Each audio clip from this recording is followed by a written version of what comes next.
Listen, I'm easy to find. And listen, they can kiss my ass if they don't like it. Happy New Year. Nathan back with another video presentation. I hope each and every one of you are doing well, staying safe. Hope everybody had a safe New Year. Hope everyone had a great holiday. Yes, I cannot believe it's 2022. Couple things I want to, before we get into the video, there's a couple things I want to say up front. This is episode 10 of the podcast. Episodes 8 and 9 were pre-recorded and already have been up. So if you have not seen those episodes, check them out if you have not already. Episode 11 will go live Friday, because I'm trying to keep it consistent Tuesdays and Fridays. Couple things that are coming down the pipe. I'm going to try to reach out to a couple people. I'm going to reach out to Sean Spencer, shout to him from Let's Talk Football, Abs from Let's Talk Football, and Mr. Anthony Handy. Because with the college football season coming to a close, I want to get those guys on the show where we kind of talk about the draft. Like, what are the expectations for this upcoming draft? And then also to kind of have a debrief of the NFL season, the good, the bad, the ugly. Not COVID, but what we liked and we didn't like. Also, too, before we get into it, I wanted to send my thoughts and prayers to lost Betty White. She would have been 100 this month. She passed away before the new year. Send my thoughts and prayers to her family. Rest in peace. Rest in peace, Dan Reeves, former head coach, Broncos, also coached the Falcons, and Michael Vick. I want to send my thoughts and prayers out to his family. And let's just be thankful we all get to see that we get to see another day. Just continue to just pray for those. Just pray for better days. Just take it one day at a time. Live life to the fullest. Life's precious. Because it's just tomorrow's not promised. But I look at it like, I just gotta just take the man up above and just say, hey, thank you for allowing me to see another day. In this episode, we're gonna recap a couple games: the Ravens versus the Rams, Washington versus the Eagles, Pittsburgh versus Cleveland. And then we're going to recap Week 17. Talk about Antonio Brown. I want to get into that. I think I've heard all the. I'll save that. Let me continue what I'm talking about.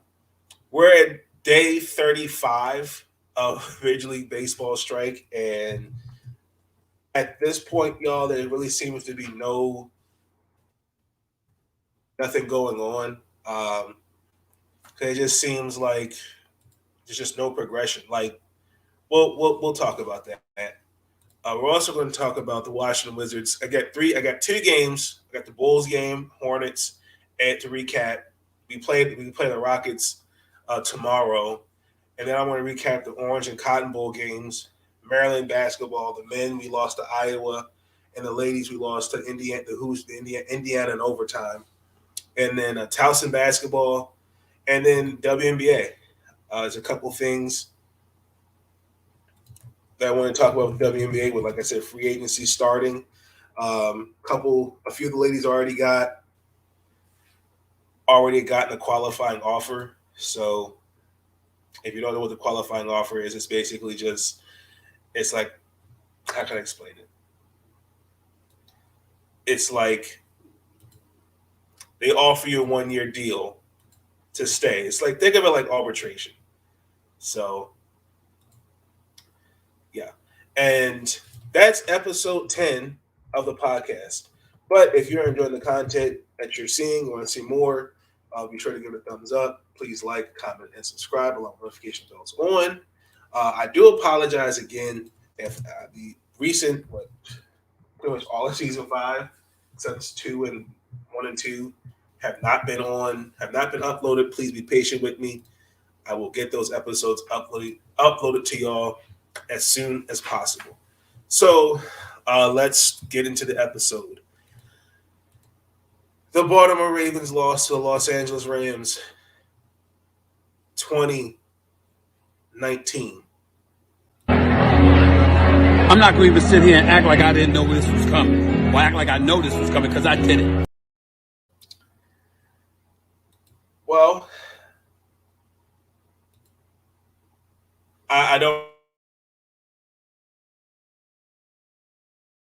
really know what to feel. I will say it was a good game. Besides, we had them. We had them right where we wanted them. We did. We really did.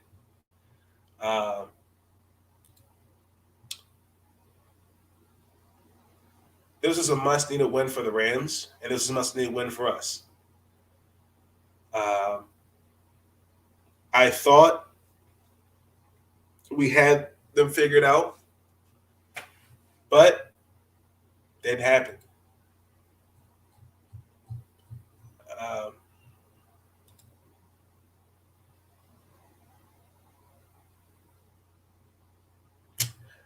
Offensively for Baltimore, kind of questioned some of the decision making, but I mean, Huntley threw for 197 yards through interception. Mark Andrews can.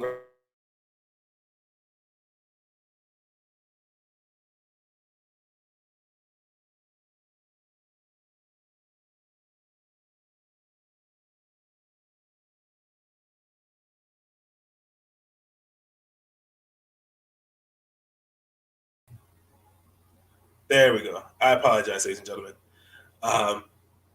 Yes, his record was surpassed by Mark Andrews. So congratulations to Mark. I still feel like, regardless, it's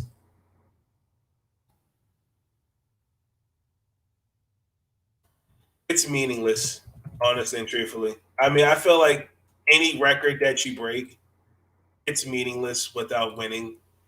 And I mean,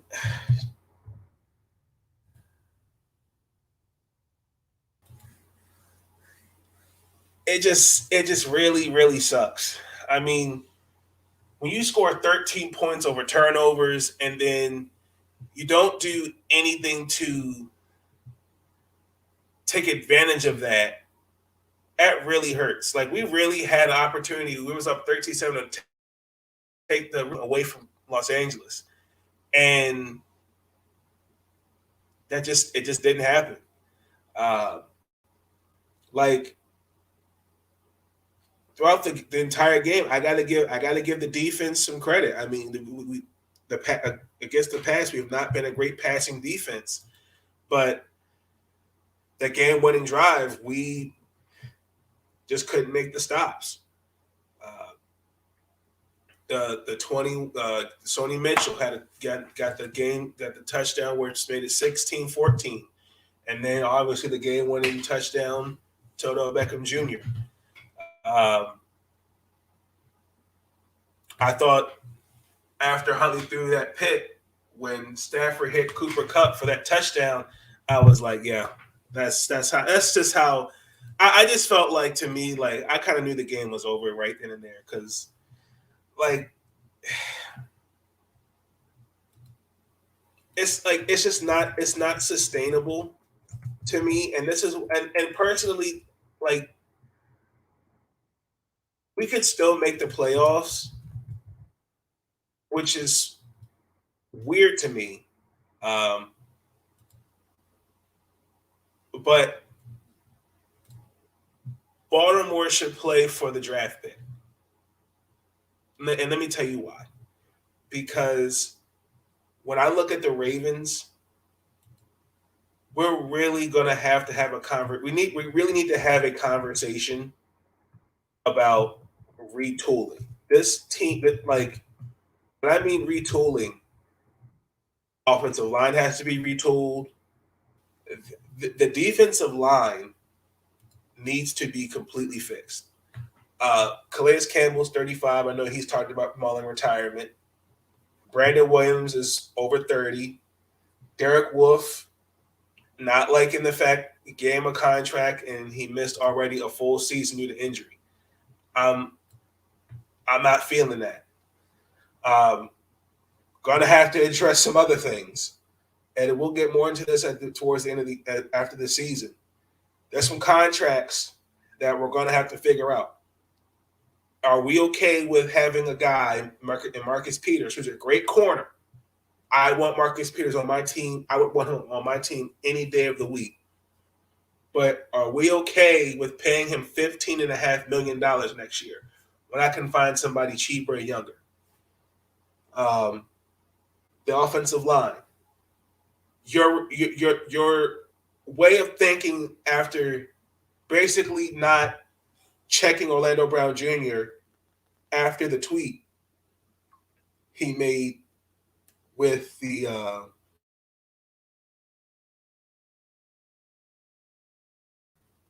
talking about I'm a left tackle.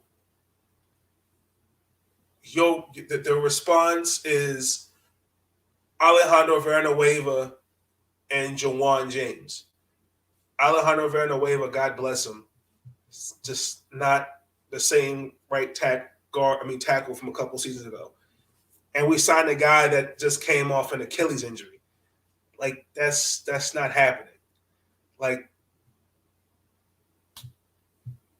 this team has just shown that it just needs to be retooled.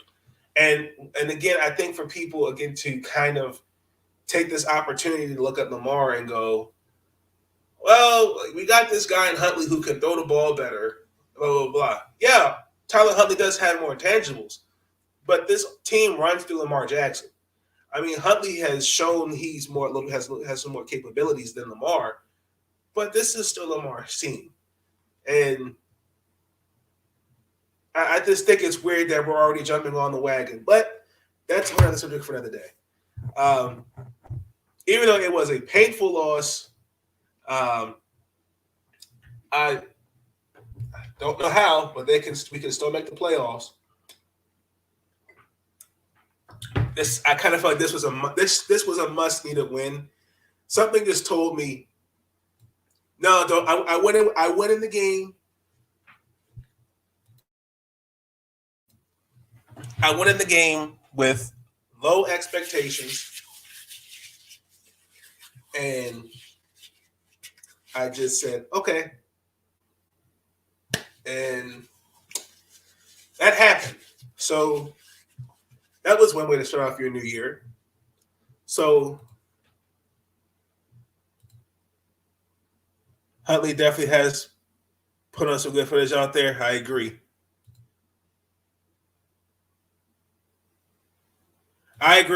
Exactly. Thank you, Cameron. No, that's not happening. The Washington football team, knowing Dan Snyder, is going to find a way to just ruin that. Let's transition into another game. The Philadelphia Eagles 2016. Well,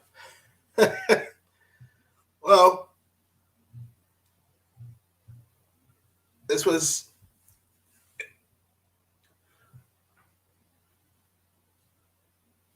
let me watch my words.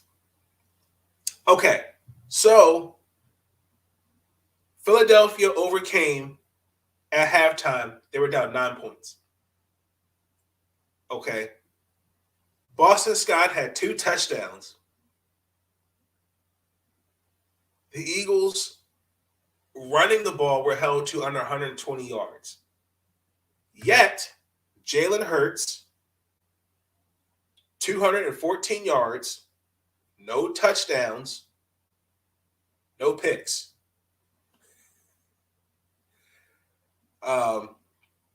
Taylor Heineke. In the first half, I was pleasantly surprised. 14-17 for 170 yards. But then in the second half, just went 10-19 for 77. I don't know what went wrong to me. In the first half, on the possessions that we had in the first half, all 4 possessions we scored. But in the second half, it was just no. I don't understand what went wrong with that. Philadelphia in the second half held us to 81 yards. no points, 20, I think it was like 26, 27 plays. And in the first 3 possessions of the second half, we were held to 26 yards exactly. And then Washington, our offensive line, and again, this is where you see injuries come into play, and our defense is sus. And I do think us not containing Philadelphia's defensive line, I think that could have played a factor-ish. But I don't know. I don't know where. I felt like we weren't. I think we got a little too conservative from the first half. And the first half, again, because Philadelphia plays zone coverage. And, like I said, that those 26 yards, that was on 15 plays. That says a lot about Scott Turner and his play calling. And then, like,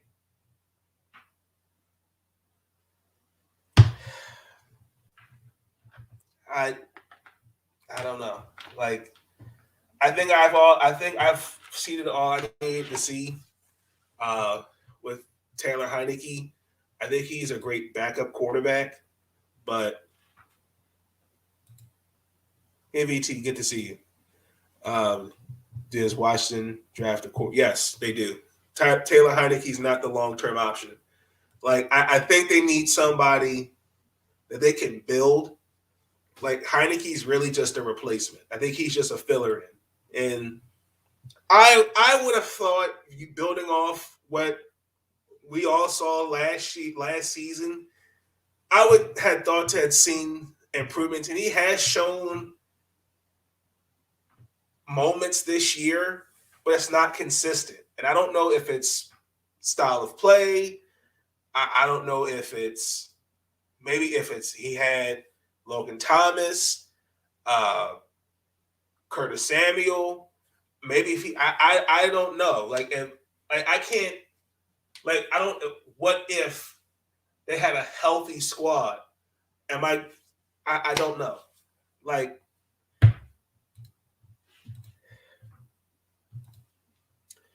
but 6-10.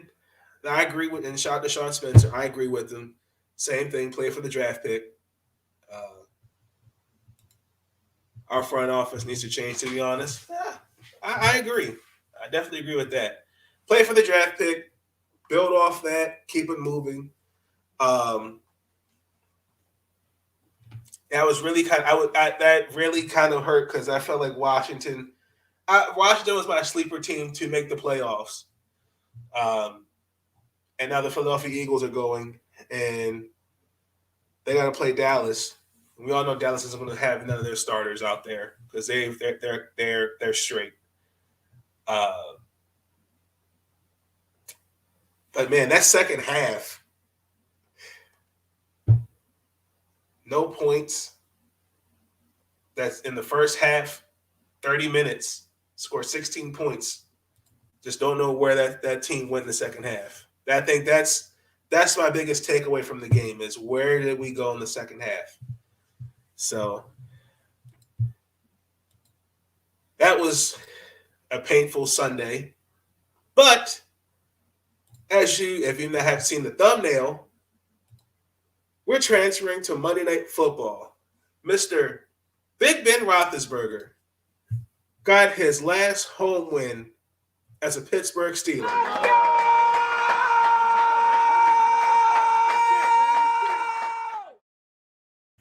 26-14. Okay. We all know Big Ben's a first ballot Hall of Famer.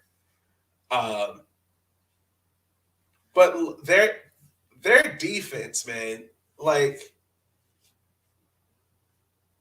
it's nothing to sneeze at. 4 sacks. Mr. J.J. Watt, Mr. T.J. Watt will break Michael Strahan's single-season record. Guaranteed. Guaranteed.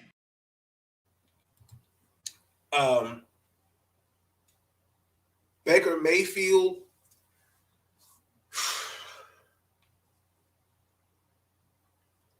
I think the Browns showed you who the Browns are. And this was the same team at the beginning of the year everybody said was to win the AFC North. And I wasn't sold on it. And looking back on it, I think since the Browns definitely disappointed a lot of people.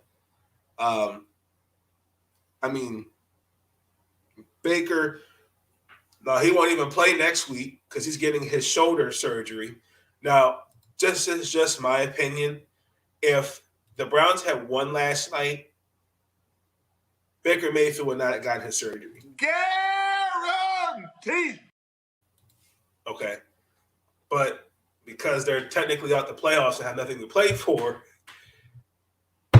it's crazy. And then, obviously, Mr. Najee Harris, I'm sorry, Sean, had the game deciding dagger. Relationship with your Oh, children. my God. I'm so glad I had to play him in fantasy football, especially in the playoffs. Do you think this is Big Ben's last year? I mean, it's showing. I can't see a guy like him. I can't see Big Ben at his age out there like that. I mean, damn you, Najee Harris. I can't see him. I can't see it. I mean, he gets. I mean, I have to reach out to Sydney. Shout out to Sydney Swinton. I'm not sure if it's the style of play offensively, him getting out the ball quick. Yes, ladies and gentlemen, Najee Harris lost. Sean Spencer was in a fantasy football championship game, and Najee Harris was the reason. I just can't see it. Like, I think he's done. And these last 2 years kind of you can see it. But for the Browns, let's talk about their offense. Their offense is confusing. I'm actually going to say I'm going to label it a question mark, because here is an offense that's led by Kevin Stefanski, Coach of the Year, right? Completely looked flabbergasted against the Steelers. I mean, no answers whatsoever for that pass rush. And then why we're not giving Nick Chubb the ball. I mean, listen, if you have something that works, I'm going to get to that question, Sean. If you have something that works, if Nick Chubb and Kareem Hunt are my two best weapons, and I know they're working, it's not rocket science, people. Give them the ball. Like,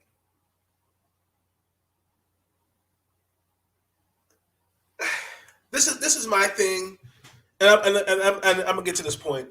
There are rumors of a possible Baker Mayfield for Kirk Cousins trade thoughts. That's not happening. I'm gonna tell you why it's not happening. Because the Minnesota Vikings just gave Kirk Cousins all that money, and on top of that, you got to understand from a business perspective, you're going to have to give up something. Somebody's going to have to pay an absorbent amount that's going to take on that contract. This is my personal opinion. Baker Mayfield has been the best quarterback for the Browns since they came back in 1999. Okay, if people want Baker Mayfield gone, okay, what you do is you get him one for one more year, and you don't sign him. But my question is, okay, you don't sign him. who's your plan B? You're going to go after somebody, and we've all arguably said that this draft class for quarterbacks is weak. Other than Matt Corral, Sam Howell, who else is out there? This and don't bet on this free agency draft, on this free agency class. It's trash. No disrespect to the quarterbacks, but it ain't subpar. It ain't like, oh, let me go ahead and sign this quarterback. You got like Mike Glennon, I think it is, Trevor Siemian. Like, come on now. Me personally, the Browns are the Browns. And they showed you that. In my personal opinion, they have showed you that. But I do feel like to sorely, I mean, I get it. Quarterbacks get all the praise, all the criticism, but I get it. Just it looked bad. Defensively, Cleveland looked bad. Didn't look all that great. I mean, the Browns had the ball, had it in their hands, and just couldn't get it done.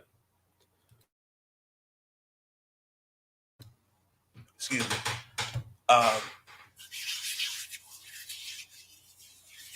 No. I think the Browns.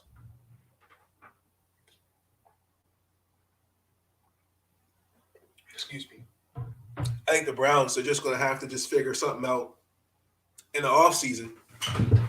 I just don't think trading Baker Mayfield for Kirk Cousins is a good trade because here it is. You gave him Kirk Cousins.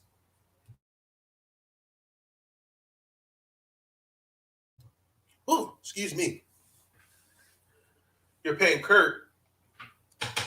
You paid Kirk all that money. You invested $46 million in that defense. I think for Minnesota, it's time for new coaching change. Cleveland, I think you just got to retool. I think you got to sit Baker Mayfield down and go like, yo, man, like we picked you number one overall. Like, we put our faith in you. We expect you to be the franchise quarterback. Be our franchise quarterback. Plain and simple. I just feel like sometimes, I mean, I know I have been hard on Baker. I know everyone's been hard on Baker because he's been obviously number one overall pick. But when you look, you do kind of have to look at Kevin Stefanski and the offense a little bit, and the offensive coordinator and some of the play calling. You do got to have to question it. But no, I'm not trading Kirk Cousins for Baker Mayfield. It's not happening. I'm not going to pay. If Kirk Cousins can't lead the Minnesota Vikings to the playoffs, what makes you think he's going to lead the Browns to the playoffs? Let's transition to Mr. Antonio Brown. Ladies and gentlemen, let me be serious on this. I've heard all these doofuses on these sport, not all doofuses. I heard some on some of these sport talk shows, radio, TV. I've even read some articles on the internet, and I've heard both sides. And shout out to Sean Spencer, Let's Talk Football, the round table with Sean Spencer, Nick Rosario. He even had Mr. Cindy Swinton. Sean had his beautiful fiance, Catherine Hughes, and Delilah Crespo on there, and talked about Antonio Brown. And I want to attack the plate from two different angles. The first angle is from a teammate perspective, and I want to talk about what we don't see. Okay, because the mask, because under the mask can show a lot can tell a lot about a person.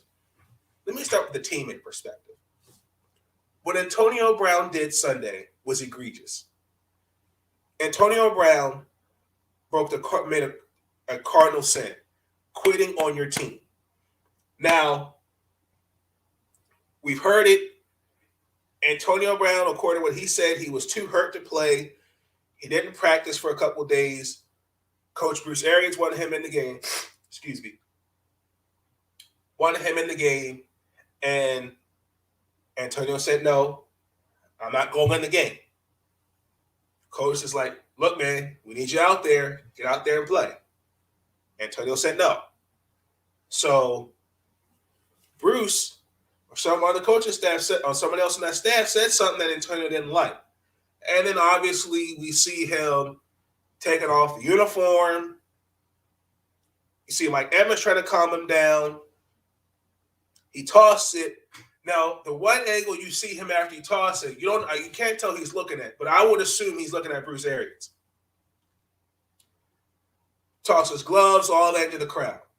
Now, this is just me.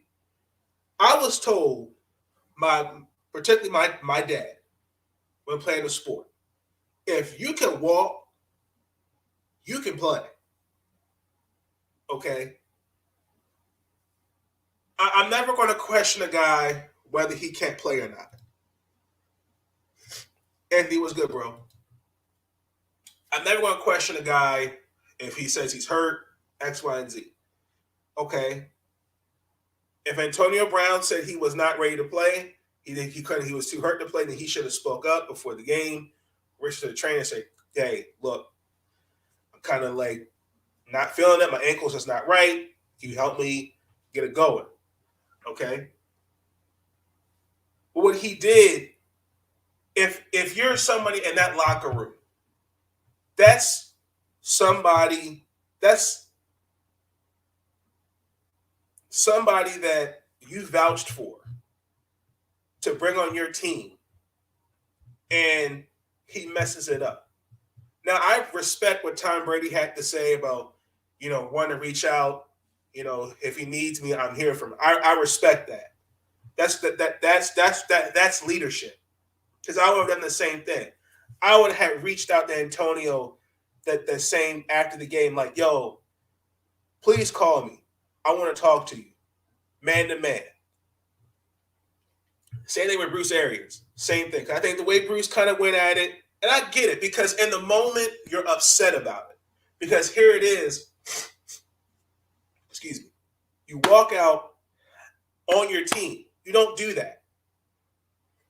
Because there's another picture of him outside the stadium getting an Uber, and then he's out. I think it's the Celtics versus the Nets, if I'm not mistaken. He's at the game. Not even, I think the next day. I want to say the night of. I want to say. I might be mistaken if I said that, but don't quote me on that. But he was at the basketball game watching the Nets and the Celtics, I think it was. But from a teammate, that's the first angle. As a teammate, I'm pissed. Because he quit on me. He quit on the team. But also, too, as a teammate, I want to make sure that he's okay. Because there was a better way something that could have been handled. Other than Mike Evans, you got a lot of guys that were sitting on that bench that could have walked over and said, yo, man, calm down. You can't play. Hey, all right, we got you. Just calm down. Now, let's talk about the other side. And I'll get to your question a little bit, Sean. Obviously, you see a man that's hurting. And I think this goes deeper, and shout out to Sean Spencer. This goes deeper than football. Shout out to Anthony Handy.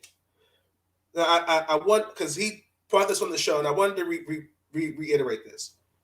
Big thing about football. It is the preeminent physical expression of what society says masculinity is.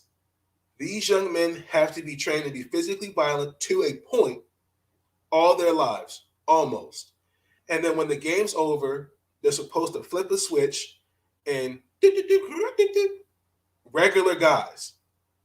But they're not provided with professional outlets to be able to accommodate.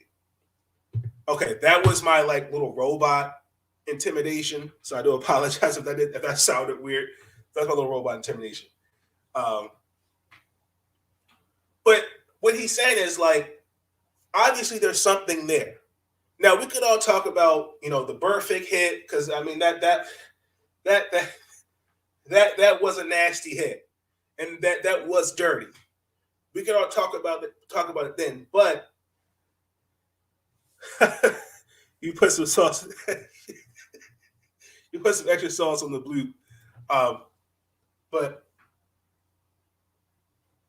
we there's something else there. I want to give another example other than Antonio Brown. Lawrence Phillips. A lot of people remember Lawrence Phillips was a running back out of Nebraska.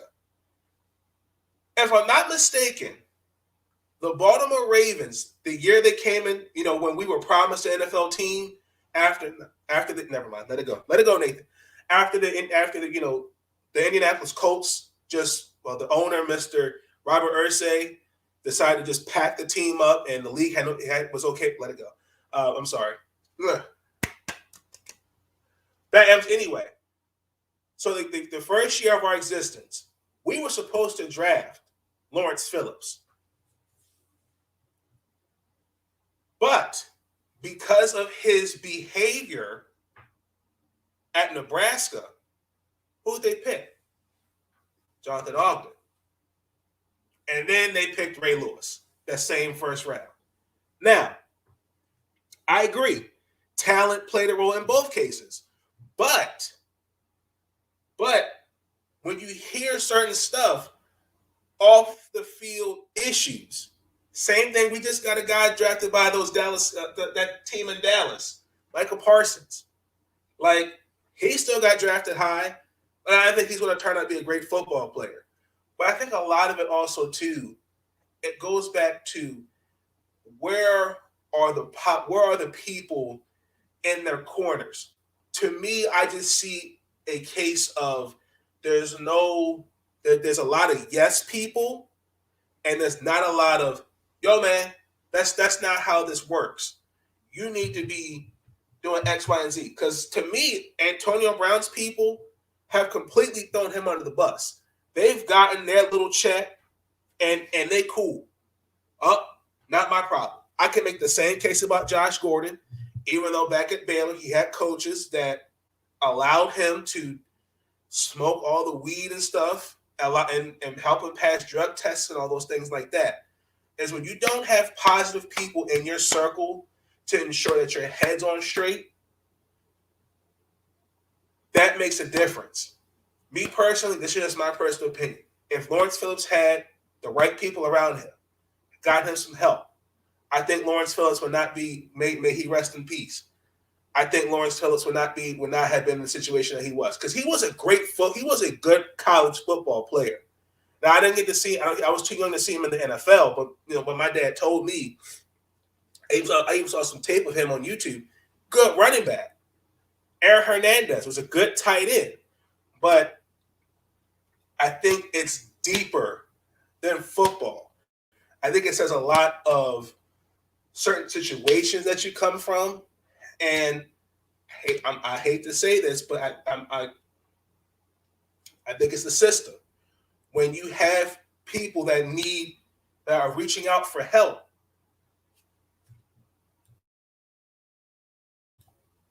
the system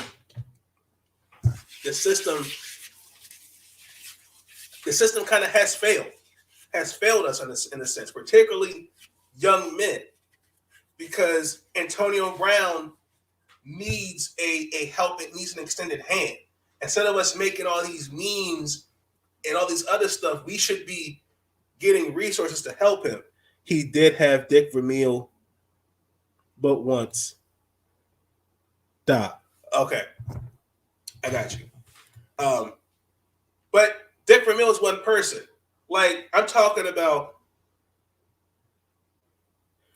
once Coach Vermeil let him go, that was the end of his run in the NFL. I agree.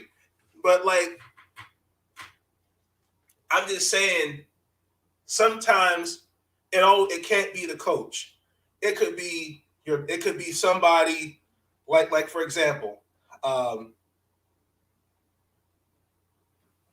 Derek Thomas. I think Elvis Gerback. Just something, a random somebody where it's somebody that can show you, hey, this is how it goes. This is showing you right from wrong, how you go about things. Antonio Brown, I mean, sometimes there are guys that are humble and have worked from the gutter to get where they're at today and still focused. And there are guys, obviously, once they get the money, they don't know how to act. Me personally, I don't think that's Antonio Brown.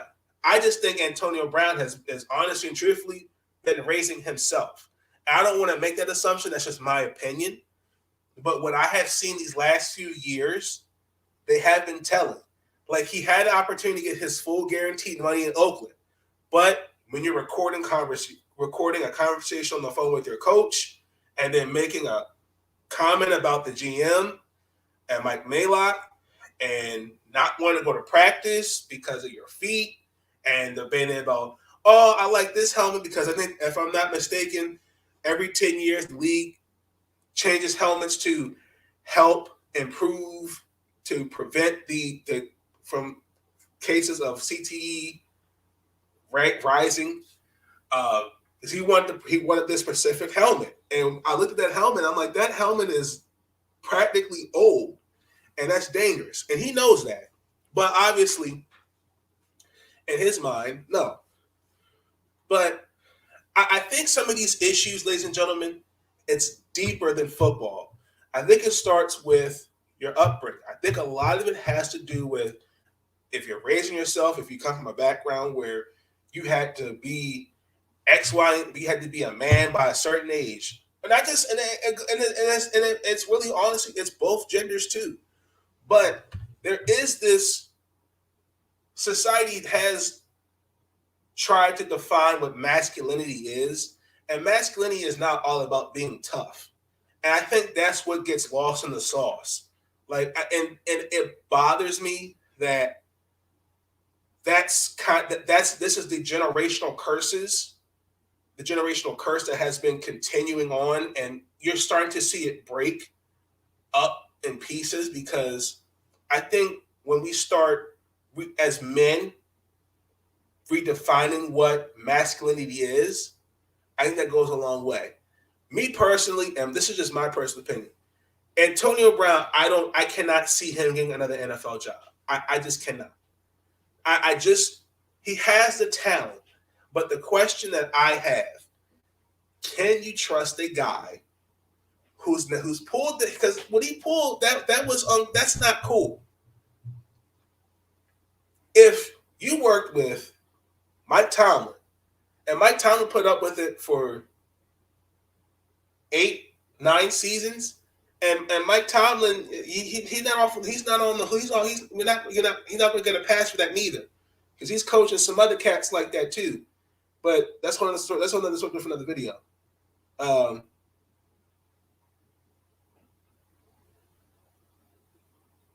Mike Tomlin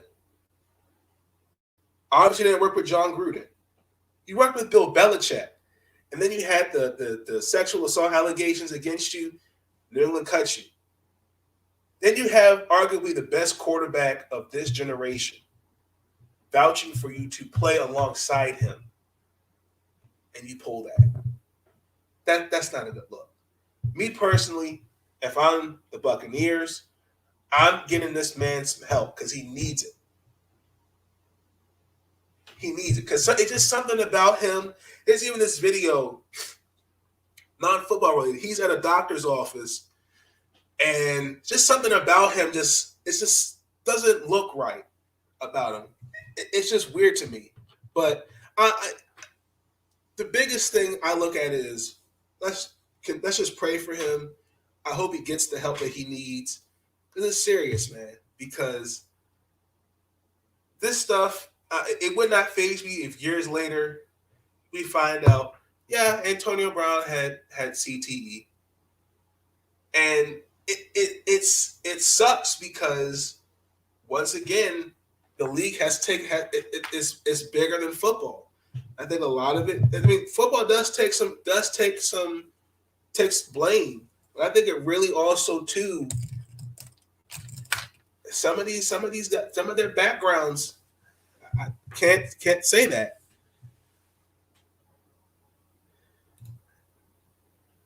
NFL scripted.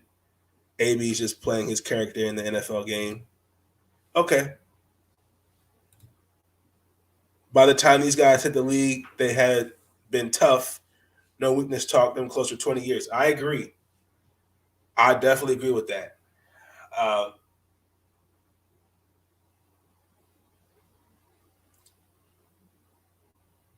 definitely agree with that. But NFL is not scripted. There's nothing scripted about. I'm not going to get into that. That's okay. I'm gonna leave that comment alone. But that's my take on Antonio Brown. Again, shout out to Sean Spencer and then from Let's Talk Football Roundtable. They had a whole in-depth discussion. Because me personally, I was going to go off on him in this episode, but no, I said let me check myself. Let me keep my composure. Let me keep it real, and let me just speak from the heart, because that's a guy who's crying for help inside, and he doesn't even know it. We all know it, but see, as a society, one thing I don't like is sometimes I feel like we pick and choose when to be supportive of one another. Like when we see Antonio Brown acting, like when we saw that, Antonio Brown again, here we go again, and we really don't know, like, like something's not right with that. Like with Josh Gordon, like sometimes I have to be realistic. Like, man, there has to be a reason why you keep failing drug tests. Like, you're on the commissioner's exempt list again. Something ain't right with that. And I think a lot of it just goes to having that there can't seem to be called out. There's a lot of yes people. Like, yes, Antonio, yes, Josh, do that. And not seeing and not going, this ain't right. I think a lot of it has to do with what they're surrounded by. And there's not a lot of positive people. I've learned this since high school, middle school. Keeping your circle small, the size of a pea, and keeping it, and having that circle with people that will tell you, that's not how you go about things like. Surround yourself with positive people and not people that will tell you to go jump off a bridge or go whatever, and make up and have you make a decision that could obviously affect you in the long run. Because what is it? Let's just say, for example, I'm gonna close out with this. If Antonio Brown tomorrow lost all his money, where's all the people that obviously have played a part getting him in the NFL, but now once they got their money and he's now falling apart, where are they at? Aaron Hernandez. What he did was wrong, but sometimes you gotta dig deeper into that. Lawrence Phillips. There's other examples. The wide receiver that played for the Carolina Panthers just got released out of prison.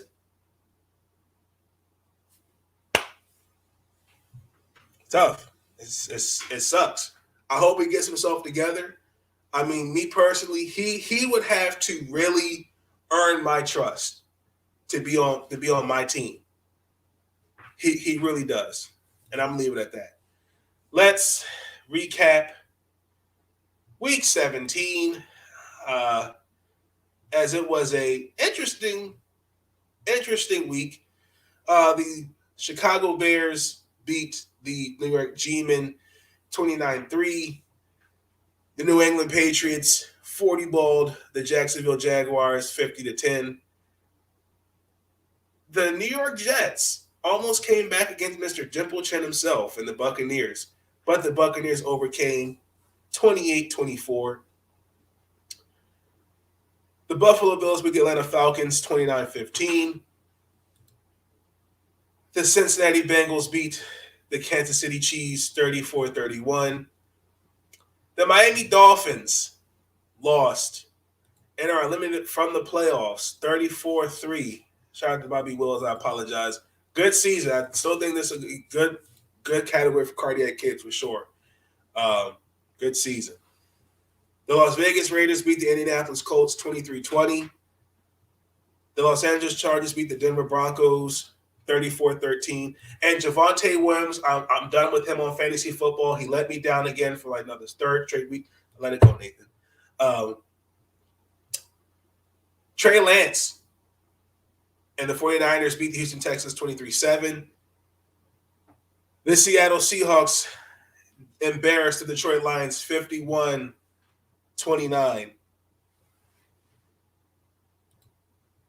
Oh, man. You know what? Hold on. I got a little special treat for y'all. You Cowboy fans, I got it right. Because I was trying to figure it out, and I was trying to figure out why, shout out to you, Sean Spence, I was trying to figure out why was there not Let's Talk Football with Sean and Janae. I was trying to figure it out, and then it hit me. Wait a minute. That team in Dallas, they played the Cardinals, and they lost. So guess what? I got a special treat for y'all. I'm gonna have my fun with this. Oh, Janae had to work. Oh, okay.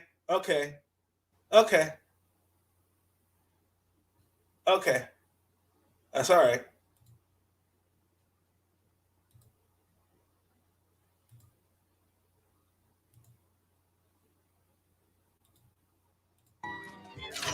A mediocre team and Big D. That's what makes this funny. How about the Cowboys? How about the Cowboys? Some way, somehow, when they count, just wait. They will let you down. The accident, they will mess it up. Just wait. The accident, they will let you down. Just wait. The accident, the accident, the accident, waiting to happen. It will happen. I'm predicting they're gonna be irrelevant. I'm predicting an absolute embarrassment for the last decade and a half. They make me laugh. All the talent that they have is unbelievable, man. Big D, even you. This is what they do. Walking through weed show up on cue. Accident, something will go wrong. The accident of the big Triple-Tron. Accident, gotta recognize it's a black cat running around that franchise. Say with accident, they will mess it up. Just wait. The accident, they will let you down. Just wait. The accident, the accident, the accident, waiting to happen. It will happen. How about the Cowboys? Unbelievable.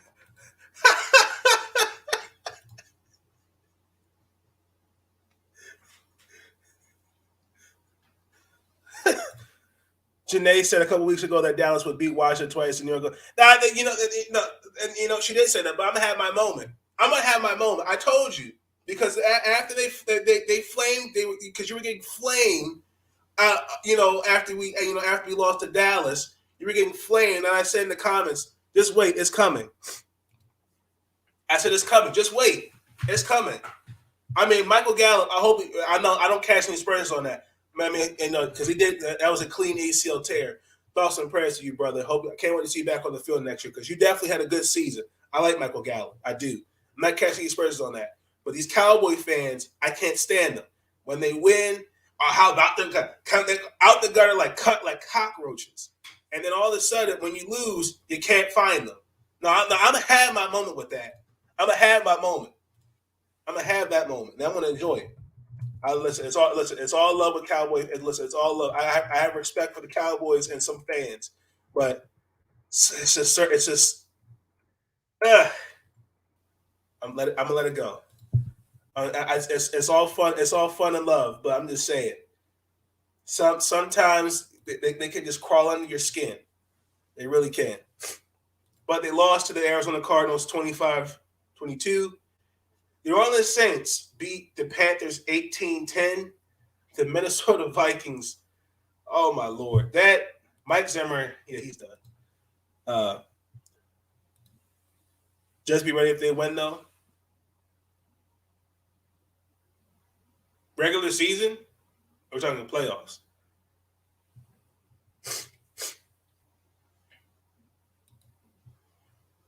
Yeah, I'm never going to hear the end of it. That's okay. I'm never going to hear the end of it. And yeah, Mike Zimmer's getting fired. The Vikings just had no.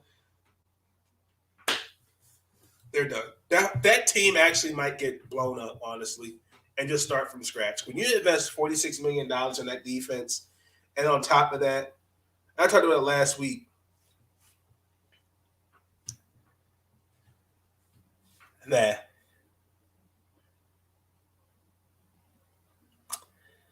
Yeah. So that was week 17. Some things around the NFL. So we already talked about Antonio Brown. Mike Tomlin, NFL record for avoiding 15 straight to avoid losing for 15 seasons straight. Mike Tomlin, I'm telling you, that's a guy I would want to have as my head coach. I respect him. Congratulations, shout out to Mike Tomlin. Particularly the way this year has been.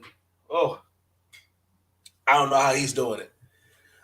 Derrick Henry is supposed to be expected at practice. Today is Wednesday. He's missed. Excuse me. He's missed half the season. He's missed pretty much most of the season with a foot injury, and he's supposed to be back Wednesday. Long shot. He has like that to get him off the thing in like 21 days. So we'll see. As far as MVP, I still believe that Jonathan Taylor and Cooper Kupp will be your co-MVPs. Guaranteed. They need to get it off the quarterback. Aaron Rodgers is having a great year. I think that he can get the Green Bay Packers to the Super Bowl. Guaranteed. But it's time they need to really diversify that award. It's not just quarterbacks all the time. Cooper Kupp, we will never see something like this for a while. You know, I feel like it's rare you see that. Jonathan Taylor, Derrick Henry, like those type of seasons, that type of greatness, you just can't ignore it. Jim Harbaugh, rumored spreading that he can return back to the NFL by coaching the Las Vegas Raiders. Relationship with your Oh children. my God.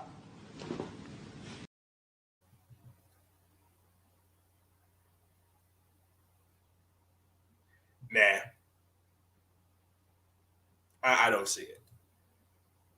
Like, to me, like when he was in San Fran, he kind of it's like dipping your toe in the water and to see like, oh, okay, is it warm or cold enough? And then taking it back out. I can't see it. Like, for him to be the head coach, you're going to have to change the whole culture with Las Vegas. I think you can build off something with Derek Carr, Waller, Josh Jacobs. You did have Henry Ruggs III before, obviously, we all know what happened with that. Zay Jones, Hunter Renfrow. The Raiders do have some stuff to build off on.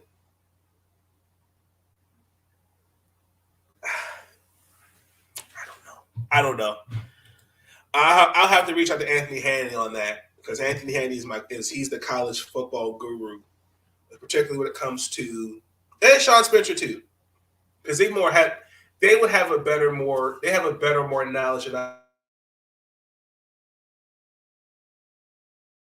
I do of pitching to the NFL and then going back to college because we've seen that. I know I have one too many times, and it is kind of. I don't want that to be a trend, in my opinion. So I'm gonna reach out to both of them at some point before the playoffs start.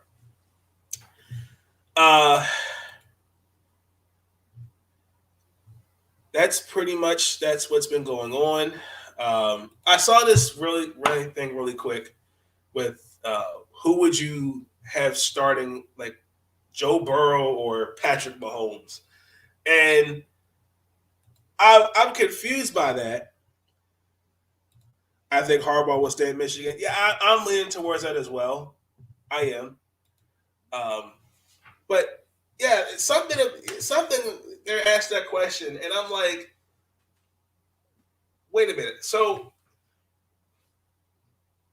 the Cincinnati Bengals, who won the AFC North, congratulations, and the season that Joe Burrow's having, compared to an MVP and a Super Bowl champion, and who's led his team to the AFC Championship, plus Super Bowl 3 times. Because, see, sometimes, again, and I get it, media just likes to hear. I think media just likes to create narratives. Ever since Harbaugh finally beat Ohio State, yeah, I agree.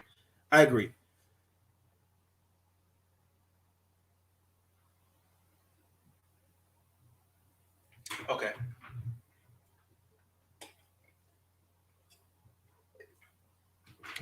Muscle memory. I agree with you on that.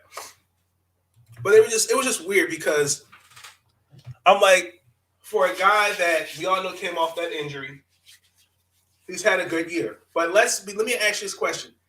Are the Bengals really this good because because they've been the most healthiest team in the AFC North? Or has the AFC been that trash this season? You gotta ask that question. Like, if you have a healthy Pittsburgh team, a healthy Baltimore team, and even a Cleveland team that's consistent, are the Cincinnati Bengals what they are? I'm leaving it at that. Bud Dupree got cited for a misdemeanor. He got into it with an employee at Walgreens. What were you thinking there, bro? I don't know what you were thinking. Jalen Hurts. Mr. Jalen Hurts, after they played us, the Washington football team, let me see if I can pull the video up real quick.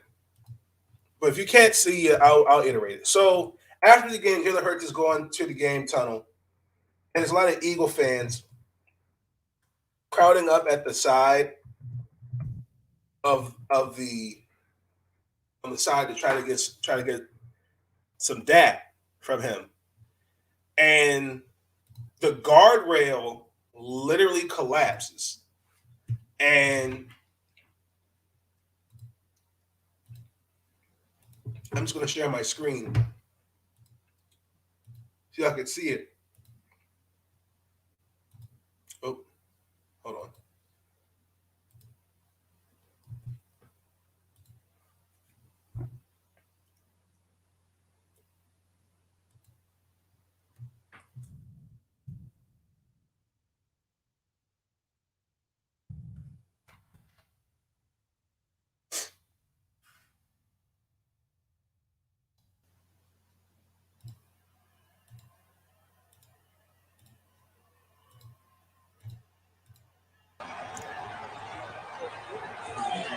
So this is right here.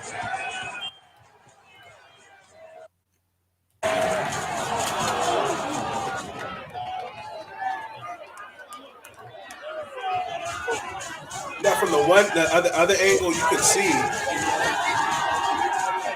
that looked like a nasty fall. And this was his letter after the game. I'll read it to you. To whom it may concern, I am writing to inquire about what follow-up action is being considered in response to the near tragic incident that took place at FedEx Field on January 2nd, 2022. As you are aware, many individuals, including fans, media personnel, and myself, were in a dangerous situation when portions of the FedEx Field tunnel collapsed. Although I was able to prevent the barrier from crashing onto me, that was not the same for others who could be suffering from lingering injuries. Through my initial shock, my first reaction was to assist those involved. However, while I displayed a calm composure, I understand the severity of what happened. I am extremely concerned for the well-being of fans and media. As a result, I would like to know what safeguard the NFL and the Washington football team are implementing to prevent this from ever occurring in the future. The resources of the NFL and teams organizations ensure our safety through playing through this physical sport, but what happened on Sunday puts both fans and players unnecessarily at risk long after the final whistle. I look forward to hearing from you on this matter. Sincerely, Mr. Jalen Hurts.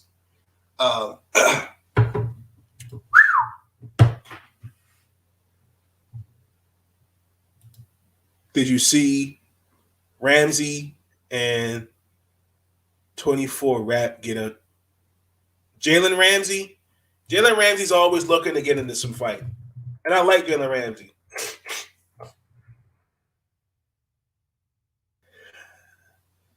I mean, do we have to show the fight? Yeah, let's show it. Because, like, these are the type of things that bother me. Like, I'm all for it, ladies and gentlemen. But you got to think of it like this. Is it worth it? Boundary corner. So, obviously, here's what happened. So, it's a shotgun. They're going to give it to Devontae Freeman. And it's obviously a breakdown of coverage. So basically, I think Jalen was supposed to cover. He was supposed to motion.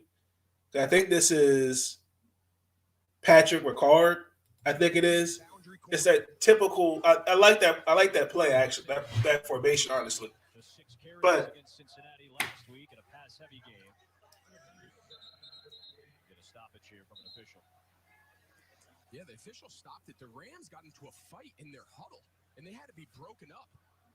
That was really wild, Adam. I watched it unfold. You're going to see that. Look, he punched his own guy. Ramsey and Rapp getting it. Wow. Jalen Ramsey, the corner, and Taylor Rapp, they often play next to one another in that defense. They got to pull it together here. yeah, and I feel like some of that also too was frustrating, but.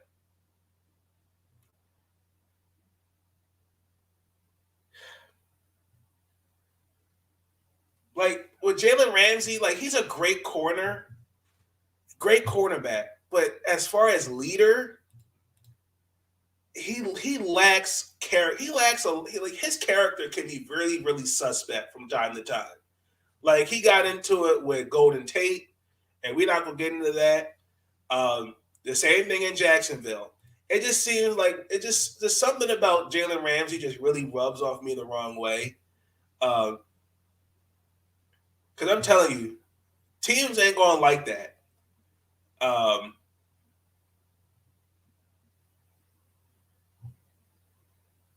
mean, Taylor Ramsey, you know, he's a good little player. Don't get me wrong, but I saw it and I thought it was unnecessary. Me personally, if I was McVay, I'd be like, yo, man, have a seat for a couple of plays. Touch some grass. I let him know. Sometimes you got Charles Barkley said this when Mosman talk. Sometimes some guys gotta get patted on the butt. Some guys can get kicked in the butt. You gotta let guys know. Like, no, you are be a leader. Like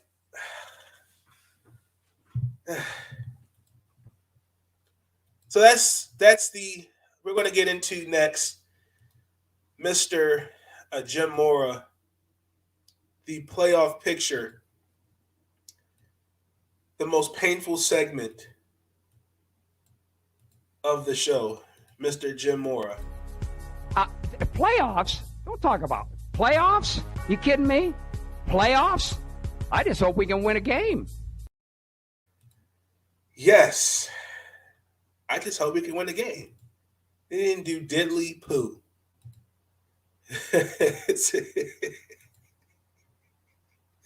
I gotta get that as a clip. Shout out to Jim Mora, man. As of today, the Tennessee Titans have the first round bye, the number 1 seed, 11-5. The Chiefs, Bengals, Bills, Patriots, Colts, Chargers. The Colts and the Chargers are 9-7. Buffalo, New England, Cincinnati, 10-6, and Kansas City is 11-5. You have the Las Vegas Raiders 9-7. The Pittsburgh Steelers 8-7-1. The Miami Dolphins were eliminated from the playoffs. The Baltimore Ravens are the only team that's in the hunt that could still make the playoffs. The only way the Baltimore Ravens can make the playoffs is with the win, the Chargers lose, the Colts lose, or the Miami Dolphins lose or tie. The Dolphins did lose. The Colts did not. And I believe the Chargers play the Raiders. The Baltimore Ravens, I cannot believe I'm going to say this.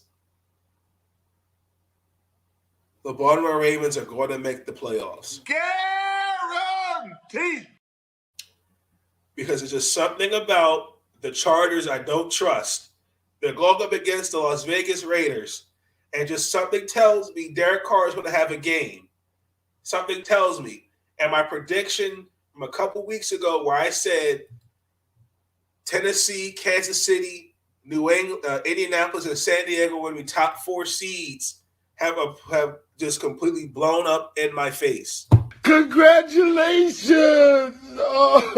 Oh my God.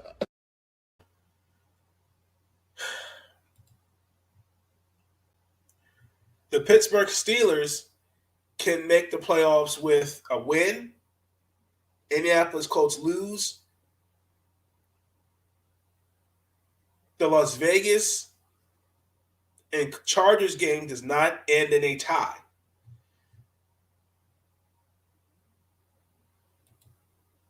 The Pittsburgh Steelers.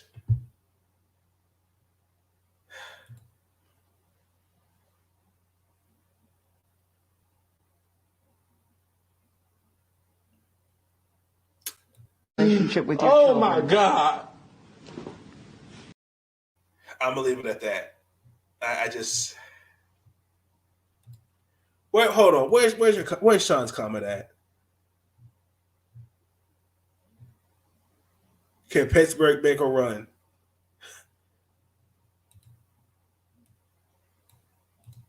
If they make a run, I'm done with football. I'm done.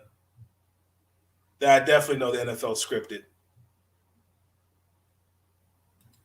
The Los Angeles Chargers can make the playoffs with a win or a tie. One more for Big Ben. They have so much star-studded. Yeah, I agree. There's a lot of personalities on that Ram team, and I kind of sitting there thinking, is that kind of had the way they've been performing this year too? Good point, Sean. One more for Big Ben.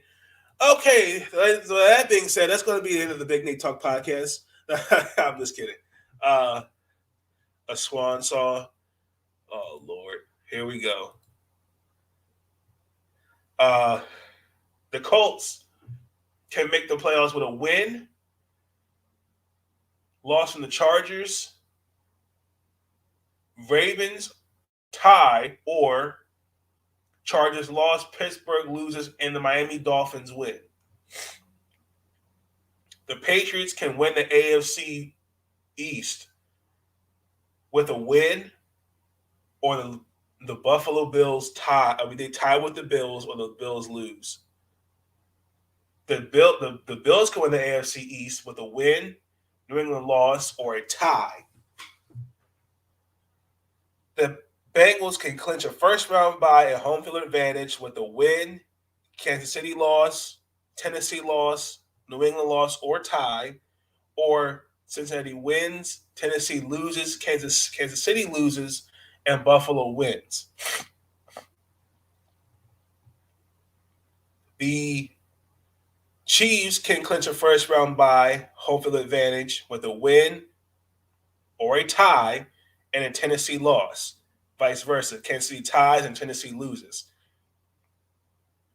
Tennessee can clinch a first-round bye and home field with a win, Kansas City loss or tie, or Kansas City loses or ties, New England loses or ties, or Kansas City, Cincinnati, Buffalo, or Kansas City, Cincinnati lose or ties, or Buffalo wins. Let me just say this.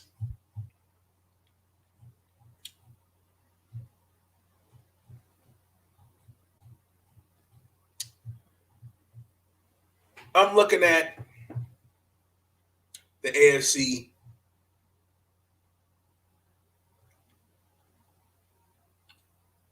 You've got the Indianapolis Colts. These last two seeds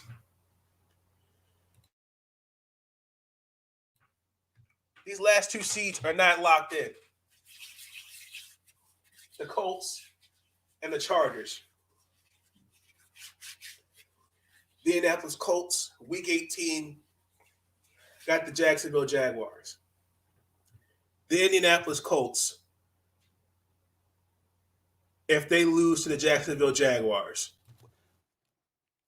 What the hell was that? I'm pissed off. Get it together. Y'all look like trash. That's going to be my reaction to if the Colts lose to Jacksonville. The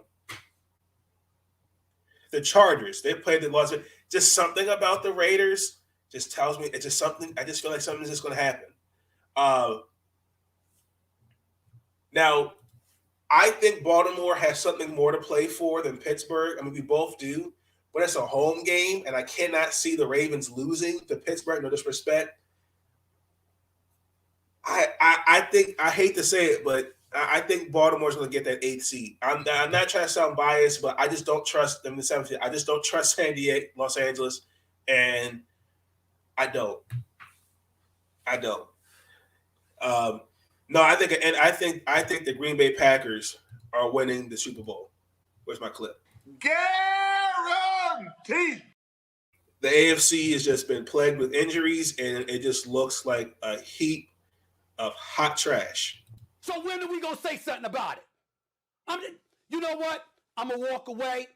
I'll be right back because I'm scared I'm going to say something that might get me in trouble because I'm pissed. I'm pissed. Yeah. Let's transition to the NFC. You've got the Green Bay Packers, the Rams, Tampa Bay, that team in Dallas, the Cardinals, Niners, and the Eagles. Unfortunately, the Vikings, the Falcons, Washington football team, the Chicago Bears, Seahawks, Panthers, Giants, Detroit Lions, all have been eliminated from the playoffs. The 6th seed is still up for grabs. The New Orleans Saints can make the playoffs because the San Francisco 49ers are playing the Los Angeles Rams, and I can tell you the Los Angeles Rams are beating the 49ers, and the New Orleans Saints are making the playoffs. Guaranteed. The Cardinals can clinch the NFC West what they win, and the Rams losing. That's not going to happen. The Los Angeles Rams are winning the NFC West. Guaranteed.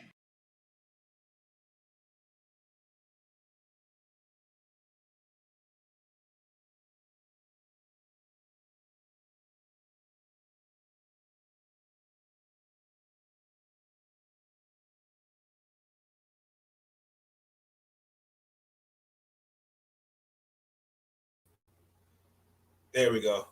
That team in Dallas got to face the Arizona Cardinals. And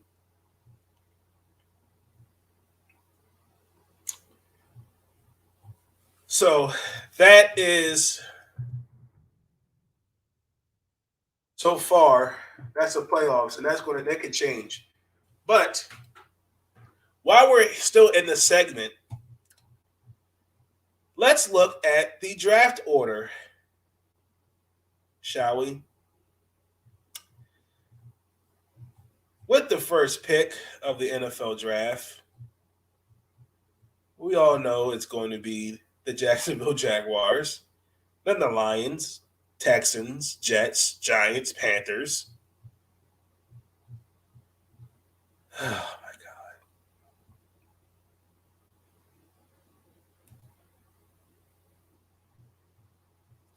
Then you got the Panthers. Then you got the Seahawks, the Bears, Washington football team, Falcons, Broncos, Vikings, Browns, the Dolphins, the Saints, Ravens, Pittsburgh, Las Vegas.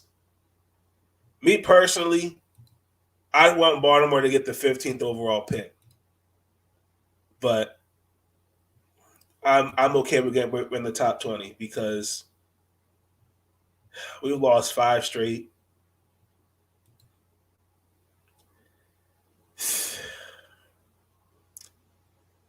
That's really the draft order. And the Eagles have, hold on.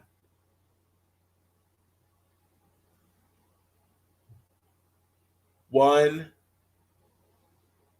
And they have 3 picks in this draft.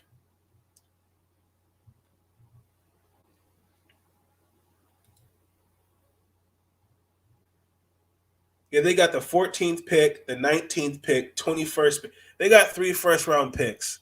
I'm done. Relationship with your Oh, children. my God. Yep, the Eagles are retooling, ladies and gentlemen.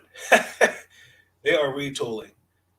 But that is going to conclude this segment of Playoffs? Don't talk about playoffs. You kidding me? Playoffs? I just hope we can win a game. Thank you, Mr. Jim Mora. Let's transition into Major League Baseball really quick. There's absolutely nothing going on with this. There's been no progress made in terms of negotiations. They have not set any means to discuss a new CBA. The MLB Network have decided to part ways with Mr. Ken Rosenthal. I think a lot of it has to do with his criticism of Rob Manfred, and honestly and truthfully, I agree with his criticism every one bit. Some of it he does need to be called out of some of the decision making he has made as a commissioner. Me personally, that both sides for this, because it's starting to creep up. Like we're starting to get into, the winter meetings. It's like this is free agency. Then we got spring training coming up. Like, come on now. Jim Corsi, former Boston Red Sox. We want to send my thoughts and prayers. He passed away. Had a terminal from cancer. I want to send my thoughts and prayers out to him. I remember him playing for the Red Sox because obviously they played my Orioles. Actually, it was a little reliever. He played for the Oakland Athletics.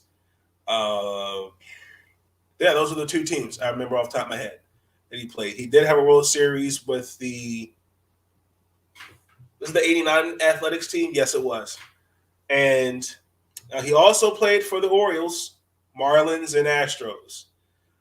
He had a record of 2-24 with an ERA of 3.25, run average, and struck out 290 strikeouts, and also had 7 saves.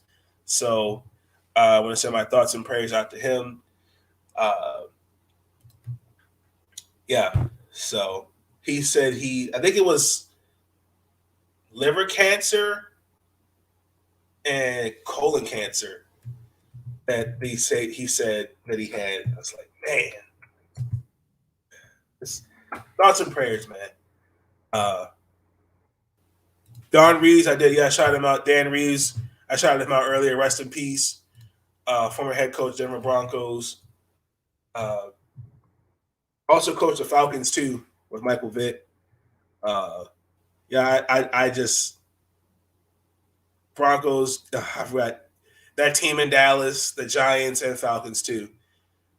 Yeah, the reason why the Broncos, I'm still pissed with John Elway. Let it go, Nathan. Rest in peace. I think he had dementia. So I think he would have been 78 this month. I think his birthday is on the 19th. I think it is. So rest in peace, coach.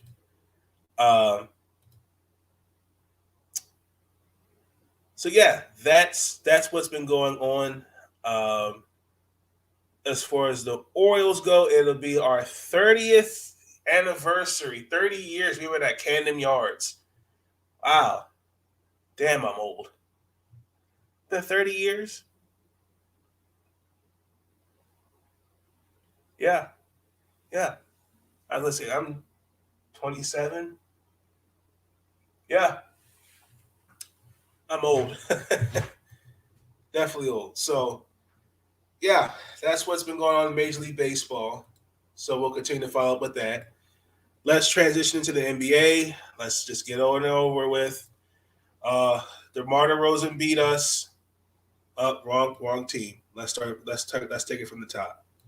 DeMar DeRozan beat us on a game-winning buzzer shot, 120-119.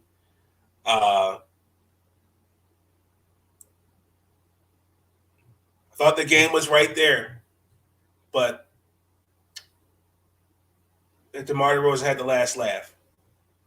DeMar DeRozan and Zach LaVine had 63 points together. Bradley Beal had 27 points and had 17 dime pieces. First game action as a point guard, too. Kyle Kuzma had a double-double. And I thought he hit the dagger.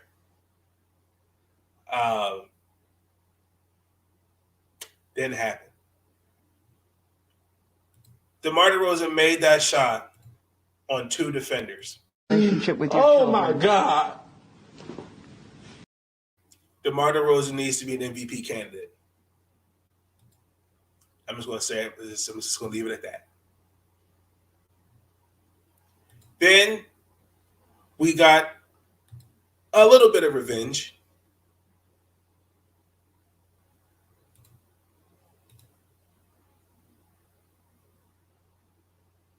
Against the Hornets. 124-121. Kyle Kuzma's been on. He's been on the tear. We definitely broke the hot hand. It's starting to kind of get together a little bit. In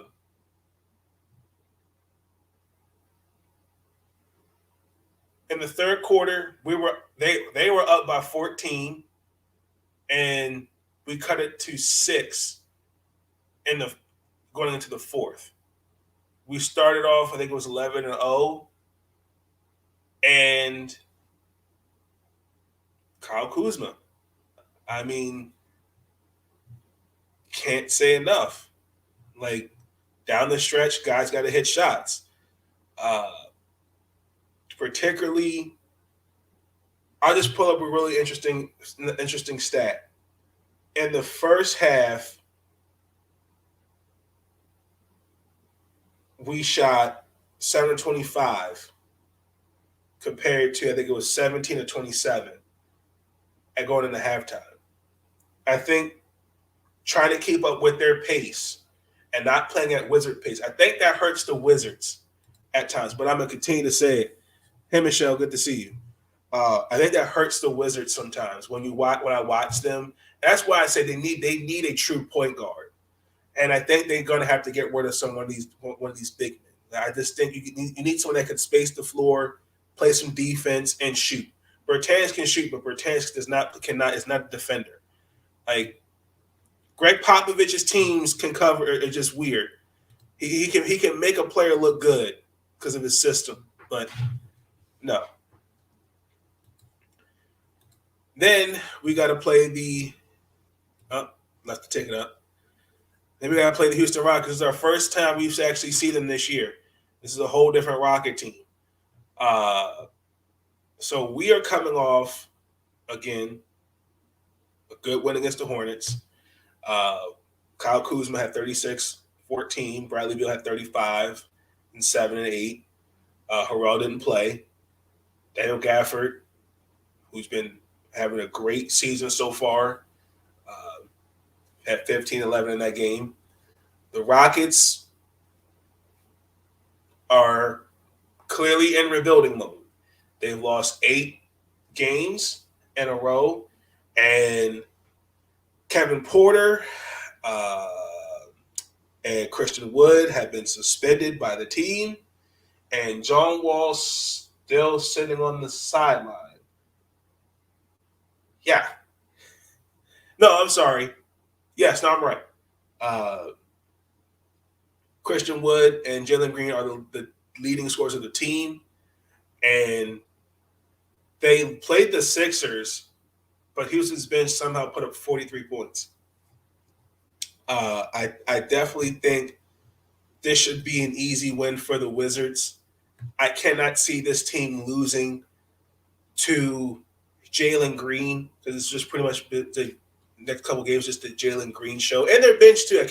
Garrison Matthews from a Washington Wizard, he played for us. Now he's with them, got a nice little contract. Shout out to him.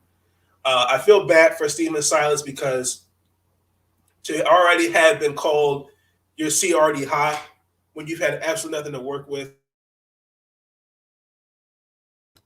Excuse me. To have absolutely nothing to work with after you had the opportunity to work with, you get the job, and then we have a guy like James Harden, who pretty much is the face of your team, wants out, and then you have nothing to work with. Now we're calling for the man's job. I don't like that.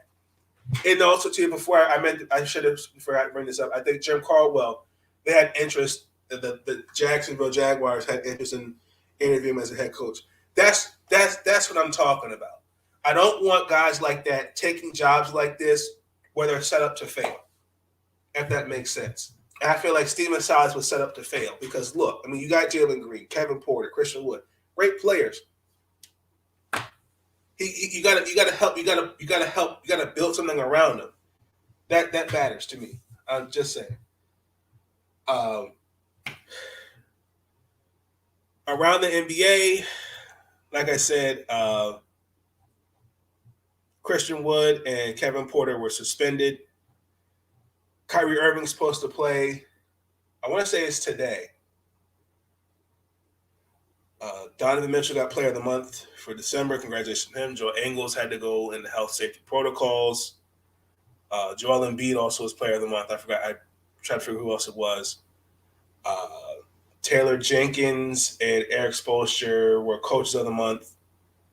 Franz Wagner and Josh Giddey, who was the youngest player to record a triple-double. Shout out to Josh Giddey for the Oklahoma City Thunder, Rookies of the Month.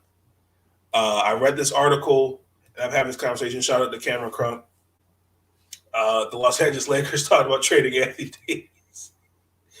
I'm not going to get into that because they traded Rajon Rondo to the Cleveland Cavaliers.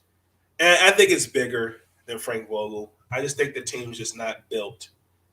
It's not built to win a championship. I think you're just trying to get a whole bunch of guys in there, and there's no roles defined, and it's not sustainable. To me, the team is not built to sustain. It's not sustained to win a championship. That's just my opinion. So, that's pretty much what's been going on around the league, news-wise. Draymond Green last week, I should have talked about it last week, but he made some comments because the game got postponed because he had tested positive for COVID, and he had made some comments to the game. I think I forgot who they were playing. I want to say it was the Grizzlies, and he made some comments about the game being postponed. So let's transition away from NBA, and let's talk about college football. The Orange Bowl recap. Shout out to Anthony Handy. His Georgia Bulldogs beat the Michigan Wolverines 34-11. I'm not going to even sit here and act like I didn't know this was coming. Or act like I know this was coming because I did it. I will say this. I took some notes. Stetson Bennett looked really good out there. He had 307 yards in passing, 3 touchdowns, and I liked his ability to extend the drives. He looked really good out there.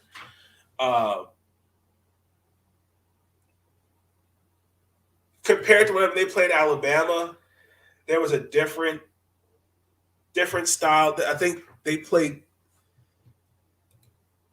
David Wright, what's going on, bro? What's going on? I feel like this Georgia team, I think, was motivated after that loss. Now, in that game, he threw for 340 yards, 3 touchdowns, and threw 2 picks. But yeah, those 2 turnovers were definitely key to them losing the game against Alabama at the time. But I think this is the type of play. This is the Bennett that they need. Stetson Bennett to go get Alabama. Now, I could be saying his name wrong. Nakobe Dean. That boy can play. He had 5 solo tackles, a sack, and a forced fumble.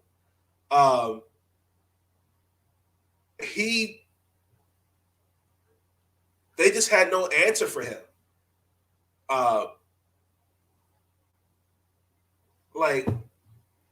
He looked really good. I like him. He actually could be a good fit on an NFL team. I like him. I do. I kind of, it could be a future Heisman Trophy winner. We'll see. I liked it. And then obviously, look, I feel for Michigan. It was a good game. I don't think personally Jim Harbaugh is going anywhere. I think beating Ohio State, I think, was big, but I think getting here was even bigger. I think Michigan will get back here next season.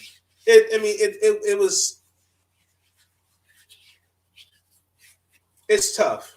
I mean, like, they beat Ohio State. The last time that happened was 2012. They got the Big East title since 2004, I think. And then to win 12 games this year, they haven't done that 1997. So, and Hutchinson was a finalist. There's a lot to build off for next year if you're Michigan Wolverine fans.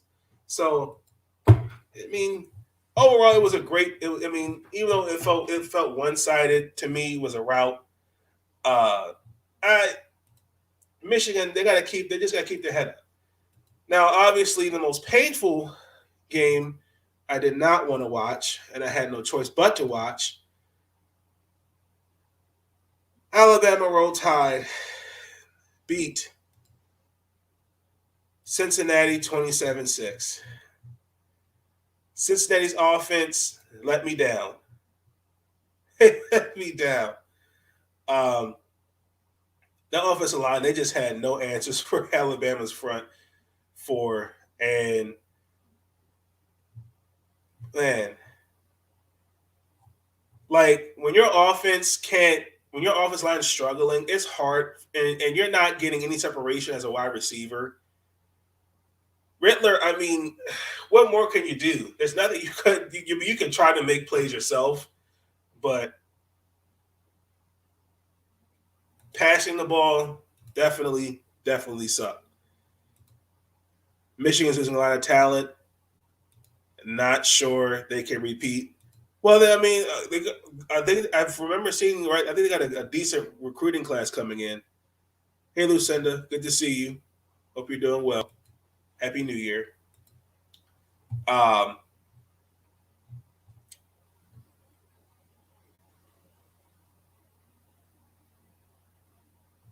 And then obviously Alabama's front four.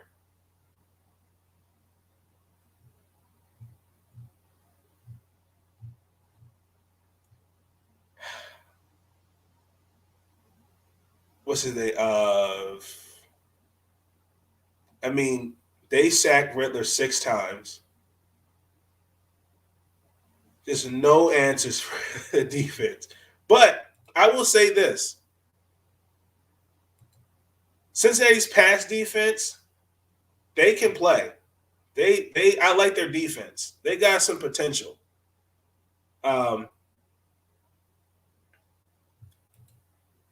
He looked shell-shocked.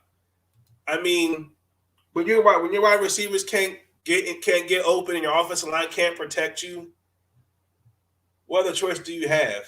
I mean, you're gonna look shell-shocked. You're gonna be confused. I mean, I get it. I do.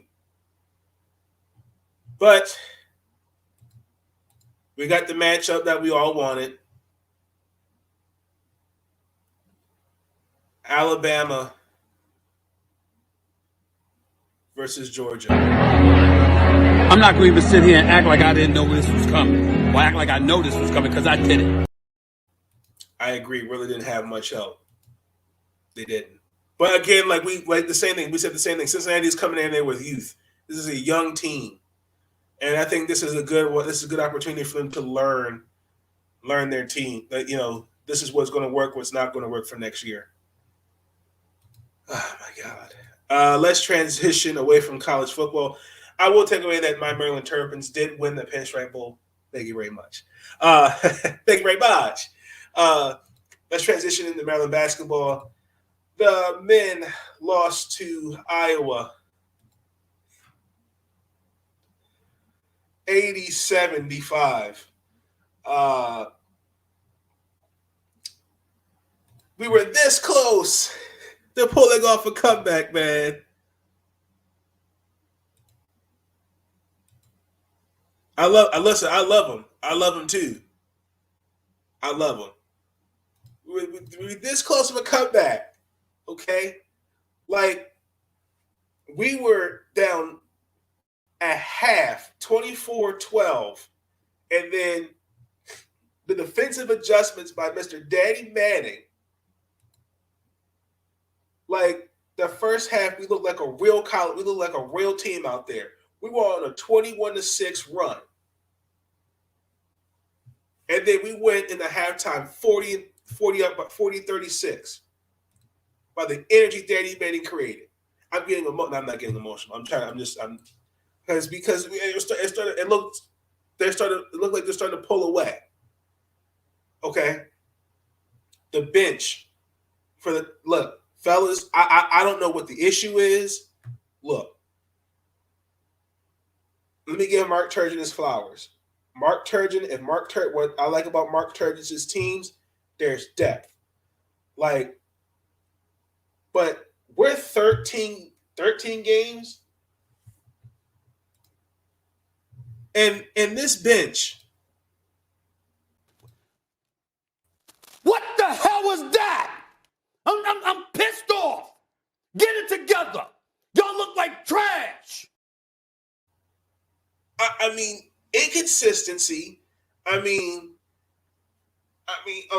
In like the starting lineup, like these boys. I mean, they gotta carry the load, and you're gonna laugh when I say this, but the Maryland Terrapins bench only put up 6 points. Relationship with your Oh my God. Like the last 5 games and my notes, we as a bench only averaged 7.6 bench points in the last 5 games. Julian Reese is our best scorer with 6 points, around 7 points a game. Ian Martinez, Xavier Green. Like, they're not getting any production. Calm down, Nate. Let's not get emotional. Because these are my Terps, Lucinda, and these boys are letting me down. Okay, this team was supposed to be special, and we're not looking like a March Madness basketball team right now. We're not. I'm disappointed. Eric Ayala has definitely started to pick it up. Last 4 games, averaging 20 points, shooting 50% from the field, 46, I'll round it up, it's like 45.8, 46% from the 3. Now, Ayala had 19.6 rebounds, looked good. But like the bench, I need more from you brothers. Like, come on now, like what's going on? Like this, like before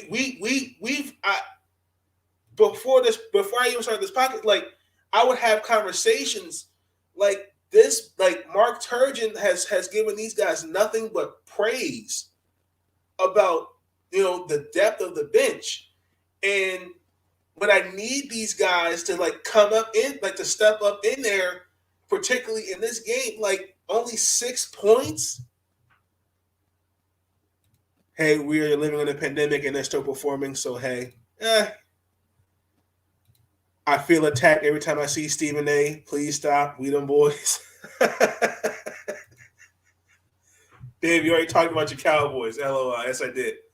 So, I'm hurt. I really am. We got to face Illinois Thursday. I'm not looking forward to that game. I'm not. And that's a Big Ten matchup, too. Where is Illinois ranked at? It was actually supposed to, the girls were supposed to face them, too, before they went on, because they had to cancel it with COVID within their program.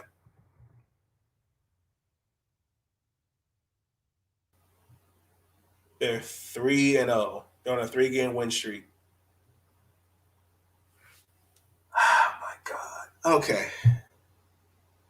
They're 10-3. We're 8-5. Yep.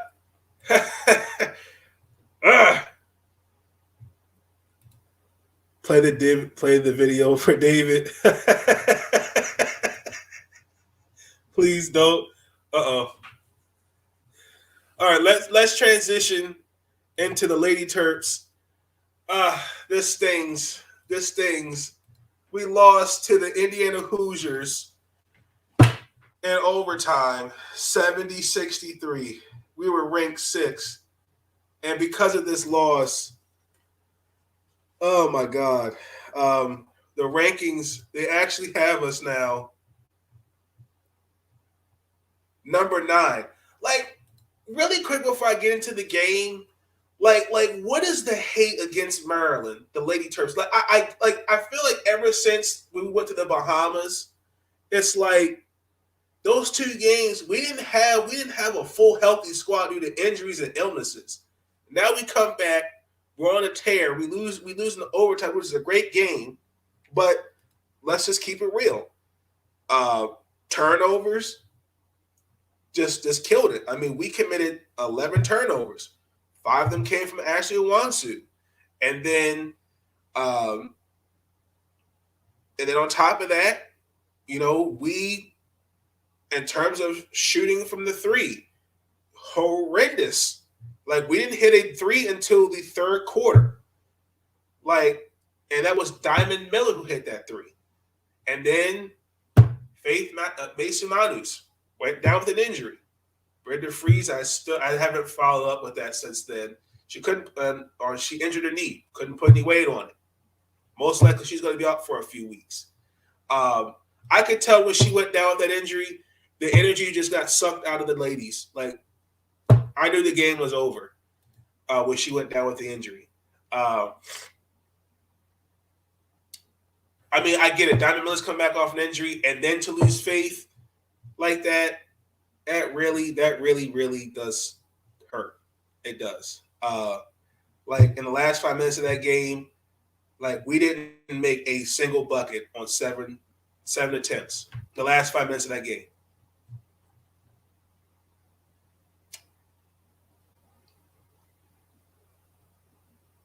Ashley Owansu, 1 of 6, 6 turnovers. Complete 19 turnovers, 14 points. Just giving up on turnovers. Like, we kept the game close, but what kills the Lady Terps is turning the ball over, and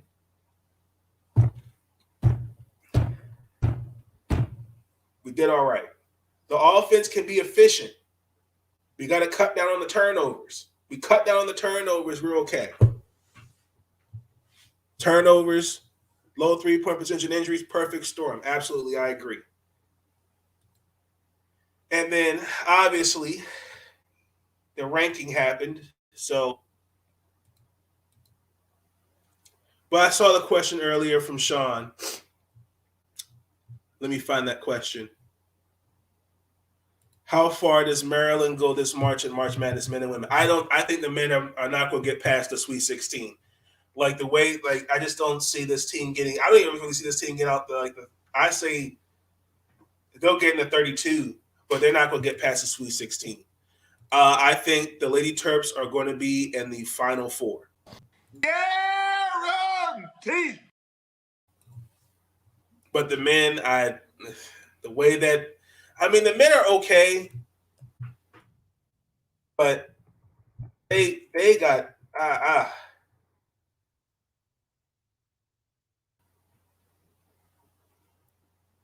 we're 0-2 in the conference. We're 8-5. We're a better home team, but nah. Maryland is argued. I'd say the men.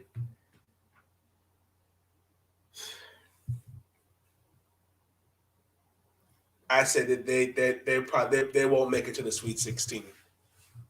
They won't. They'll probably get like the first. They'll probably be like a second round exit, and that's just me. Let's transition into Towson Basketball. Shout out to the Towson Tigers, my school. So we were supposed to play Seton Hall, the ladies, the Seton Hall Pirates, but that game got postponed, got canceled. Oh my goodness, what's going on here? We've had to cancel a lot of games. From what I was on their website for Seton Hall earlier, and it was due to COVID-19 protocols.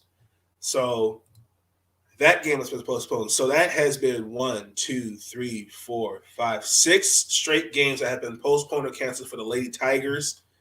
And for the men, we were supposed to play Delaware today.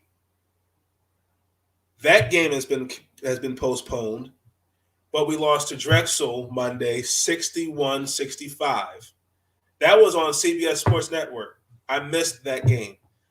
And it's been crazy with these COVID protocols. So the next game for the Lady Tigers it's a home game at Long University, and then for the men we play Northeastern. So I'm hoping that these games for the ladies can be rescheduled. But it looks like for Memphis, Penn State, and Seton Hall, those games looks like we're just going to not going to happen. So, oh well, it sucks. But the Lady Tigers are doing good. They're 9-1, and the men are doing pretty well themselves. So let me transition into the last topic of the evening, and then I'm done because we're almost now going on 2 hours of the podcast. Thank you for those that have joined me. Free agency has started so far. So far, really, all of that's really just happened is the qualifying offers. So pretty much those that are free agents, the WNBA, you get a qualifying offer. So I think the only one so far I think that's taken the qualifying offer is Beatrice Montepeller. That's how you say her name. She plays for the Connecticut Sun. But yeah, I think other than that, I doubt anyone's going to take the qualifying offer because I think it's just basically a 1-year deal, and they just stay with your team for a year, and then I think it's just more money. I do know the Minnesota Lynx, they signed Bridget Carlton. The Sparks re-signed Lauren Cox. That's pretty much signings. Mona Premier. That's how you say Beatrice Mona Premier. That's how you say her name. Also, too, shout out to Rachel Banham. She's now engaged. That was a nice little wedding proposal by her fiance. I like that. Shout out to them. Congratulations. For the Mystics, I don't think we have really much to extend for the qualifying offer. Let me just look real quick. I doubt it because I think everyone was low-key, honestly, a free agent. Yeah, I think pretty much everybody except Yeah. Tina, Leilani, Teresa, Shatori, Shavante, Maisha. Yeah. Oh, God. That sucks. But really also that was really talked about was Becky Hammon, who's now the head coach for the Las Vegas Aces. I like it. I do want to kill this narrative. I feel like people were saying it's a downgrade. Look, she was in the NBA she was an NBA assistant for 5 years. And I don't think that's a downgrade. This is her moment, and she deserves it. Like, she's learned from the great Greg Popovich, and she's going to take what she's learned and she's going to apply it with this team with Las Vegas, because what they got out there in Las Vegas, they've got a squad. I believe that 2 years ago, when they were in the bubble, if Dearica Hamby doesn't get hurt, they win the championship. Guaranteed. But that didn't happen. You've got Asia Wilson, Kelsey Plum, Chelsea Gray. I don't think Liz Cambage is going to re-sign with the Las Vegas Aces. Guaranteed. She's just going to want too much money. I just cannot see that. I think if you're Las Vegas, go with the cheaper route. I would find somebody in the draft. That's what I would do. Find a young forward in the draft, cheaper. You'd even try to see what you can get before. Try to see if you can bait. Hey, would you take, try to move up or move down in the draft? That's what I would do. But that's pretty much been the offseason so far. Shout out to Becky Hammon, man. She's going to do great things as the head coach for the Las Vegas Aces. I do think it's a little unfair to have really have called that out like that and say she's not growing, she's going backwards. That's BS to me. Careful what you get. Careful you get what you pay for. Yes, that's true, but I feel like they got to the finals in the bubble without her. Like, I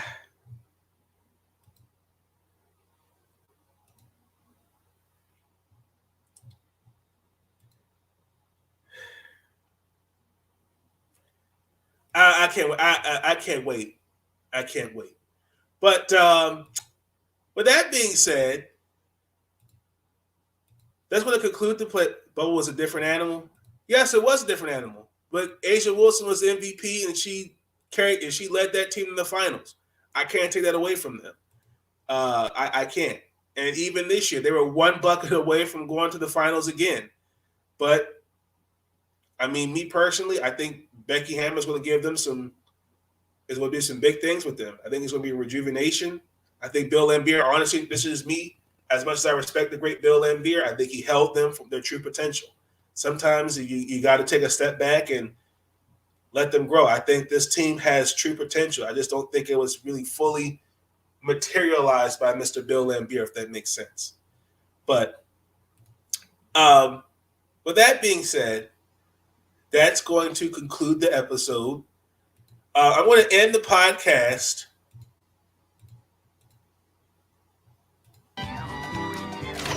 A mediocre team and Big D. That's what makes this funny. How about them Cowboys? How about them Cowboys? Some way, somehow, when they count, just wait. They will let you down. The accident, they will mess it up. Just wait. The accident, they will let you down. Just wait. The accident, the accident, the accident, waiting to happen. It will happen. I'm predicting they're gonna be irrelevant. I'm predicting an absolute embarrassment for the last decade and a half. They make me laugh. All the talent that they have is unbelievable, man. Big D, easy you. This is what they do. Walking through weed, show up on cue. Accident, something will go wrong. The accident of the big triple gone. Accident gone. Gotta recognize it's a black cat running around that franchise. Stay with accident. They will mess it up. Just wait. The accident. They will let you down. Just wait. The accident. Wait. The accident. Wait. The accident. Waiting to happen. It will happen. How about them Cowboys?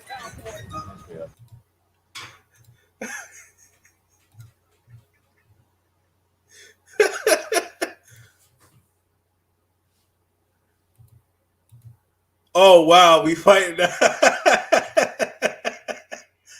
Listen, David Wright.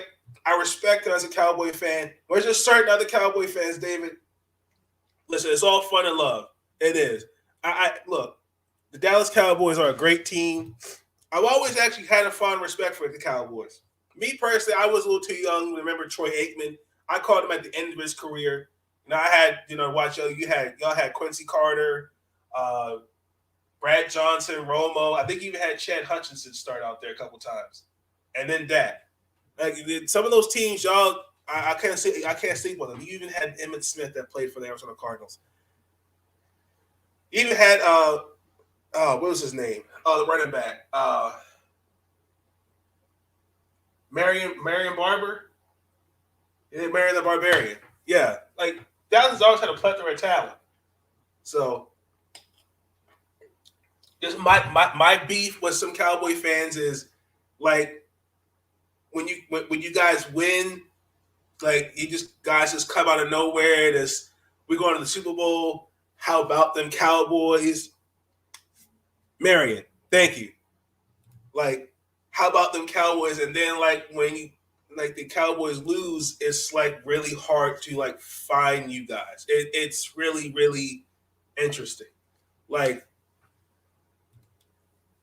Alexander Wright. He played hold on. I don't way before my time.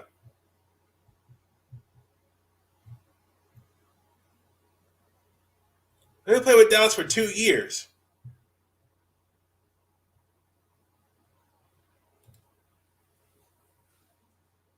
When they lose, it's crickets. Cowboys Nation as a whole is delusional. I'll give you that. When they lose, it's the crickets. Someone mute Sean. No, but seriously, compared to last year, I'll be honest with last year, I felt like when Dak went down with that injury, I felt like that was it for their season. But I was kind of disappointed. We were getting a question Ezekiel Elliott, is he the same running back? And then when you get a healthy Dak and Zeke, they start looking better. I think again it's all about who can stay the healthiest. And I can't ignore what Dallas is doing. But yeah, I had to play that clip for you, buddy. So, but Sean, it's never crickets from me, bro. No, it's never crickets. It's never. Not after we Don't do it, Sean. Don't break it on the podcast. Don't do it. Don't do it. Don't do it. No, but ladies and gentlemen, let's go to do it for this episode. Yeah, man, I'm going to keep it more follow up with the free agency. It's going to be interesting this off season. Who stays, who goes, and then obviously we got one more week of NFL football. Then we're really going to get into college football. Dak, who's not is not who Cowboy Nation thinks he is. Problem now is coaching. Oh, hold on. What do you mean by coaching? So are we talking Kellen Moore, Mike McCarthy? 56. See, Sean, see what you did? Yeah. That, oh, goodness. Oh, my God. Ben.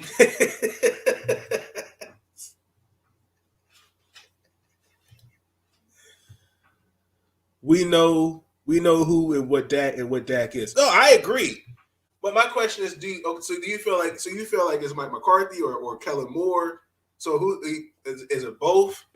Like, because I already knew what that could be, even when you guys had Jason Garrett. I knew the type of player he could be. I mean, I followed some of Dak Prescott when he came out of Mississippi. So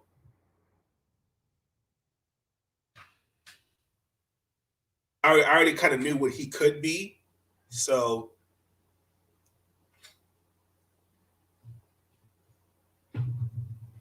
that should be interesting. That's actually interesting. That's interesting. Honestly, David is the most honest Cowboy fan that I know. Yes, I agree. So the game plan for who and what he is, stop asking him to be more.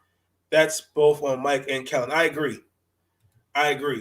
But you know what's also funny too is that because of the season Dallas is having, like you're getting guys like Kellen Moore an opportunity to be a head coach. And not anything wrong with that, but that's weird to me. That's definitely weird. Yeah, but we'll see. Really quick before I wanted to end this off, the free agency pool for this year, in terms of money, Sue Bird and Liz Cambage will make the most. I think they can make over $220,000 each, and then behind them is Courtney Vandersloot. Yes. No, Kellen Moore's not going anywhere. So, but in closing, I did want to say this. I hope that he's a great offensive coordinator. Let him do his thing and don't ruin him. I agree. My wish for 2022, so far it's off to a good year. I did a video, if you had not seen it, it was episode 9, my reflection of, last year and, for what I've done with the show, with the podcast, with the channel. I have to give some people shout outs to people. I got to thank Cameron Crump, Marcus, Elliot Tinsley. I got to thank them for giving me the motivation to start making videos. A couple things. We're doing an NFL superlative show next week. I want to invite you and David on the roundtable. I'm in. I'll bring the chips and dip. Challenge accepted. But they gave me the motivation to start making videos because I had the channel well over since middle school. Never made any videos on it. I always would just watch videos and keep it going. It wasn't until around the start of the pandemic I started making videos. And then that's when I met Sean Spencer through Cameron. And I saw videos where he was doing it through StreamYard. I think at one point they were doing Zoom. And I was like, okay. And then the idea to create a podcast just came to my mind.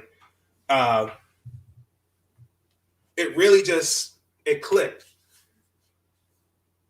And ever since then, I haven't looked back, to had gotten over 100 subscribers on the channel, to get new people in here like VT, Tien, Michelle from Tennessee, Lucinda Baxter, comedian L. Hendricks, Day to Day, the Renaud family, so many, Mackie, so many others, Lucinda, all of them. And even, getting, Anthony Handy, Nick Rosario, Abs, Sydney, Let's Talk Football crew. Just getting guys on here to just to support and giving me the motivation to continue to make great content. It's been an awesome journey so far. I think And I was listening to what Sean was saying earlier on the roundtable. I want to take it a step further. It's doing what you love to do. Like, don't let anybody tell you what you can and can't do. If you want to be the next vlogger on YouTube, the next big thing, the next music star, go for it. Pursue your dream. Put the work in, put the due diligence in and day out. It's not going to come easy to you. It's not going to come, out the sky and come at you. It's going to take dedication. There's going to be times where it's going to get tough, but follow your dream. Denzel Washington, the great Denzel Washington, I remember listening to one of his speeches. He talked about how he had his shoes under a bed. They're under the bed so they were like under the bed just enough where he got on his knees and he started praying. It's things like that where, just asking God for asking the man upstairs for guidance and keeping, the spirits up, but just doing what you love to do.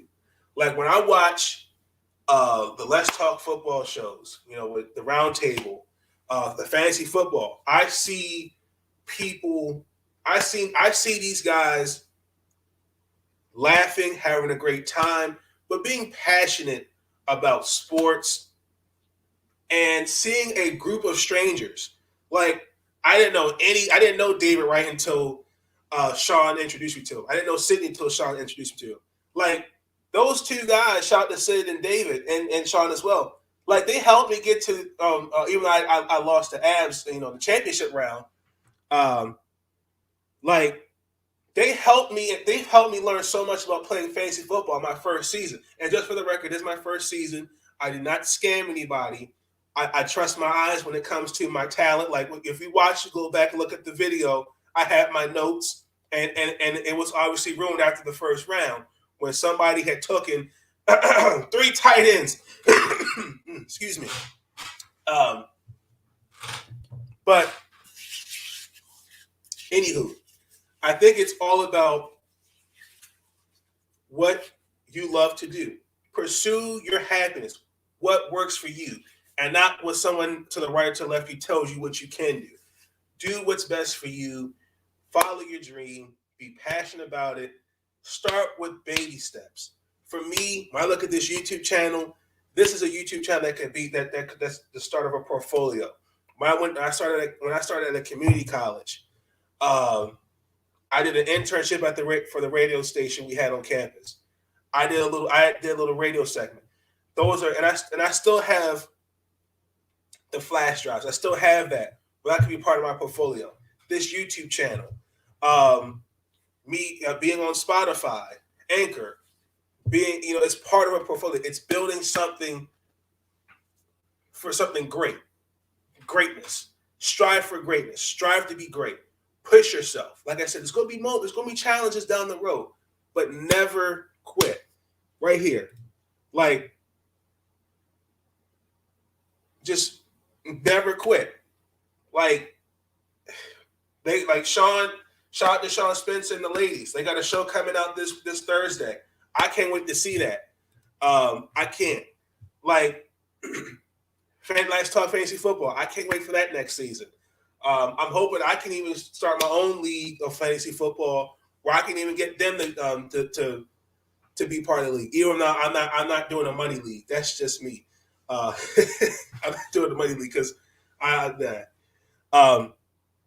kudos to you. I appreciate it. I appreciate it. Thank you. Definitely. It's all about just putting in the hard work, due diligence, and just be happy. Just be happy. Forge and fire, brother. Absolutely. And also too, Let's Talk Football, ladies, Thursdays at 8 p.m. I cannot wait. Tune into this show, man, because here it is. You want to get a different perspective of women talking football. Like that's creativity. Like the drive behind it, the due diligence. That's passion. that's what makes us great as individuals, where we can be creative, have passion, and enjoy what we love to do. Like, honestly and truthfully, I'll be honest, like, other than I look forward to seeing, like, I'm waiting, okay, after the weekend, okay, I'm waiting for Let's Talk Fantasy Football. Hey, I'm in the comments, and Sean and David can attest this. I'm in the comments spamming, like, hey, I need info on this wide receiver, on this quarterback, all that. This thing you did is exactly, absolutely. That's all of them. Janae Struther is going to be on there. I think Janae's going to be the host.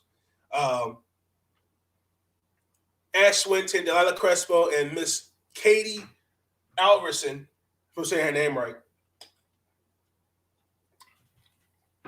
Shout out to her. She knows her college. She knows her sports, y'all. She does, and she's unfortunately a Mr. Tom Brady Dimple Chin fan. That's okay. Watch out for them ladies. They got stats and they got claws.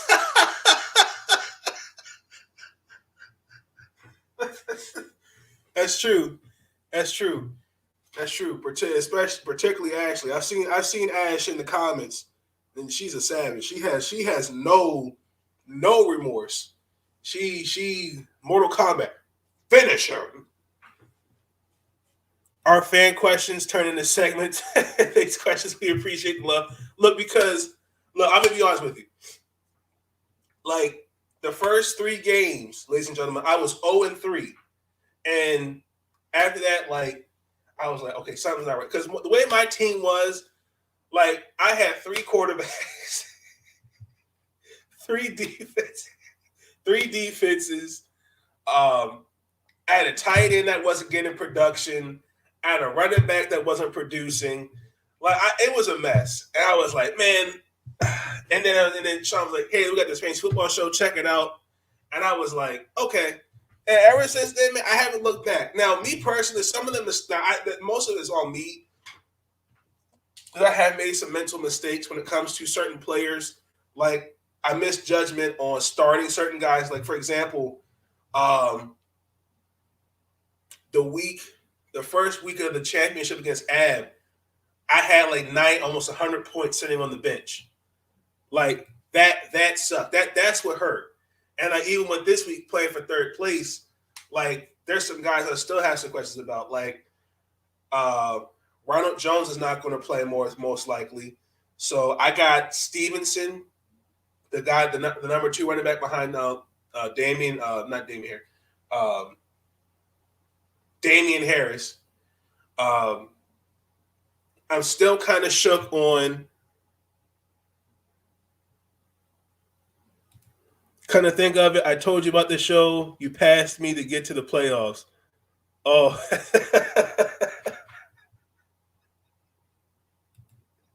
Let it go, Sean. Let it go. Then you win it. Then you win in the league.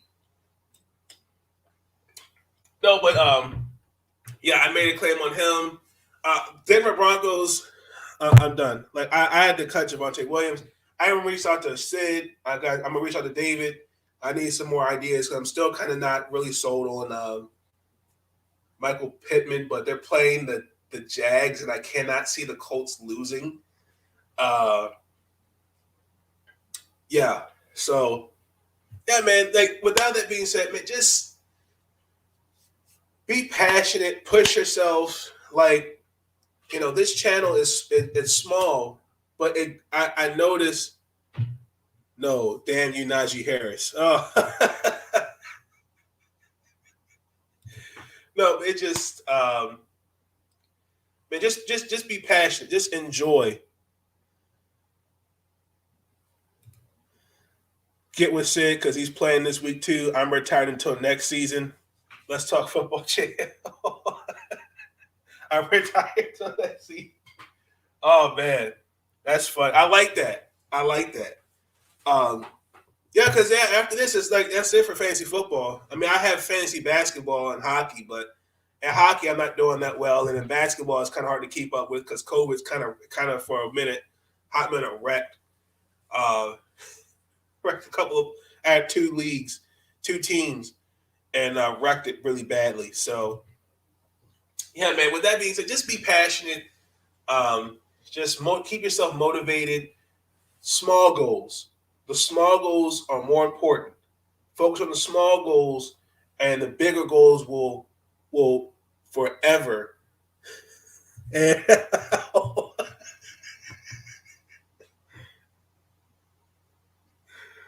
oh my goodness. Okay.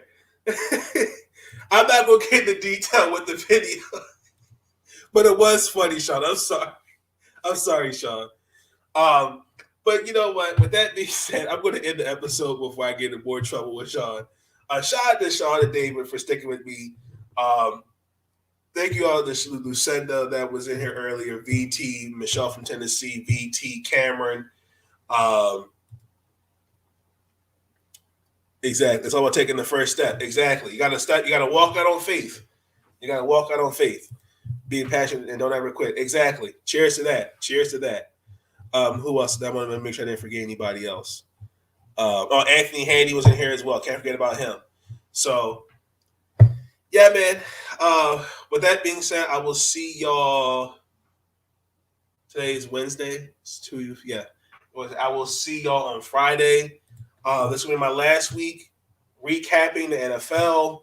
Sadly, then we're going to get into the playoffs. Then we got strictly basketball and college basketball, NBA and college basketball, WNBA offseason. With hockey, it's hard to keep up with hockey. It is, I'll be honest with you. So yeah, it's just gonna be strictly just basketball, honestly, after that. And pretty much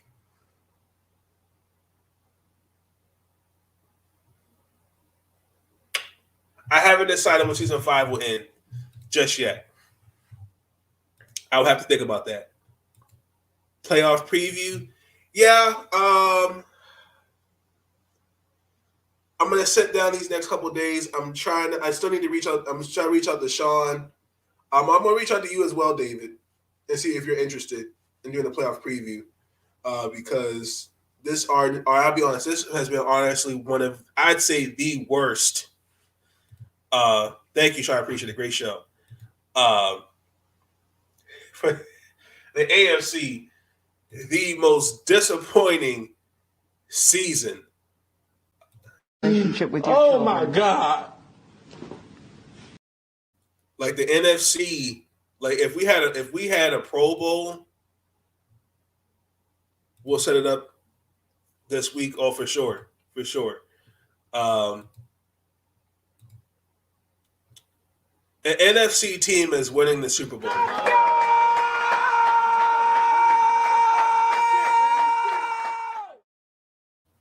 Now that's you're not getting a guarantee on that. It's just an NFC team. Like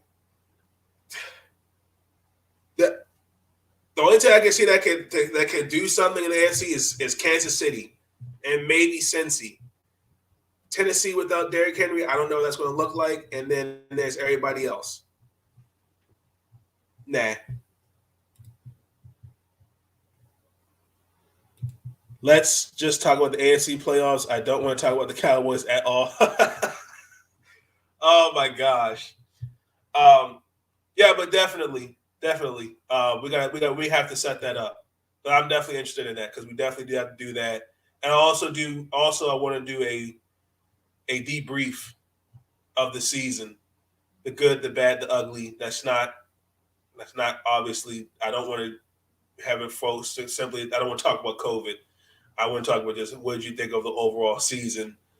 What do you expect? I mean, we can't really suspect anything for next season because we got to get through free agency, the draft, and then training camp. And yeah, so definitely I got a couple ideas in mind.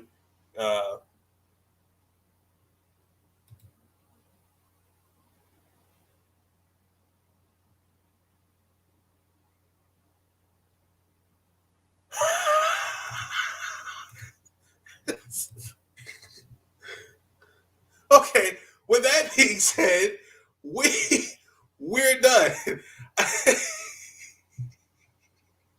I'm gonna catch catch you guys in episode 11 on Friday.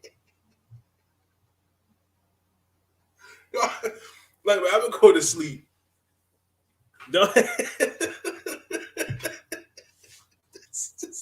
That's just so wrong. Oh my gosh. Oh man. But yeah, man, I'm out. Y'all have a good night. I'll see you on the next episode. Also, too, just stay safe out here. Had a crazy snowstorm. Hope everyone that's down in Virginia that there was a part of I-95 that had to that was shut down because of the storm. There was a concern. I think there was a baby that was born in that area where it happened. People had to obviously it was a mess. So look, if we got to be another storm coming up supposedly on Friday, if you don't have to be on the road, don't be on the road. Get what you need to get at the store. Get what you need. Don't just go in the store and just buy. Take what you need. Just get this stuff that's going to hold you through the storm. Don't just be, we got to be better at that. But, just stay safe out here. I want to send my thoughts and prayers to those that have been affected by those wildfires in Colorado. That's crazy as hell. I don't know how, that's so crazy. And man, just thoughts and prayers. Yeah, man, let's just continue to just uplift one another. Let's just continue to pray for our communities. Unfortunately, you hate to hear those things the way to start off the new year. But, we just got to take it one day at a time. We all got to do our parts, individuals, make this world a better place. And we can and we will make it a better place. We just got to take it one day at a time and just thank the man up above and just give him give him the praise and all the glory. But stay safe out here, especially with these rising cases of COVID. Yeah, man, just be careful out here. But I will see y'all in the next episode. Peace. Listen, I'm easy to find. And listen, they can kiss my ass if they don't like it.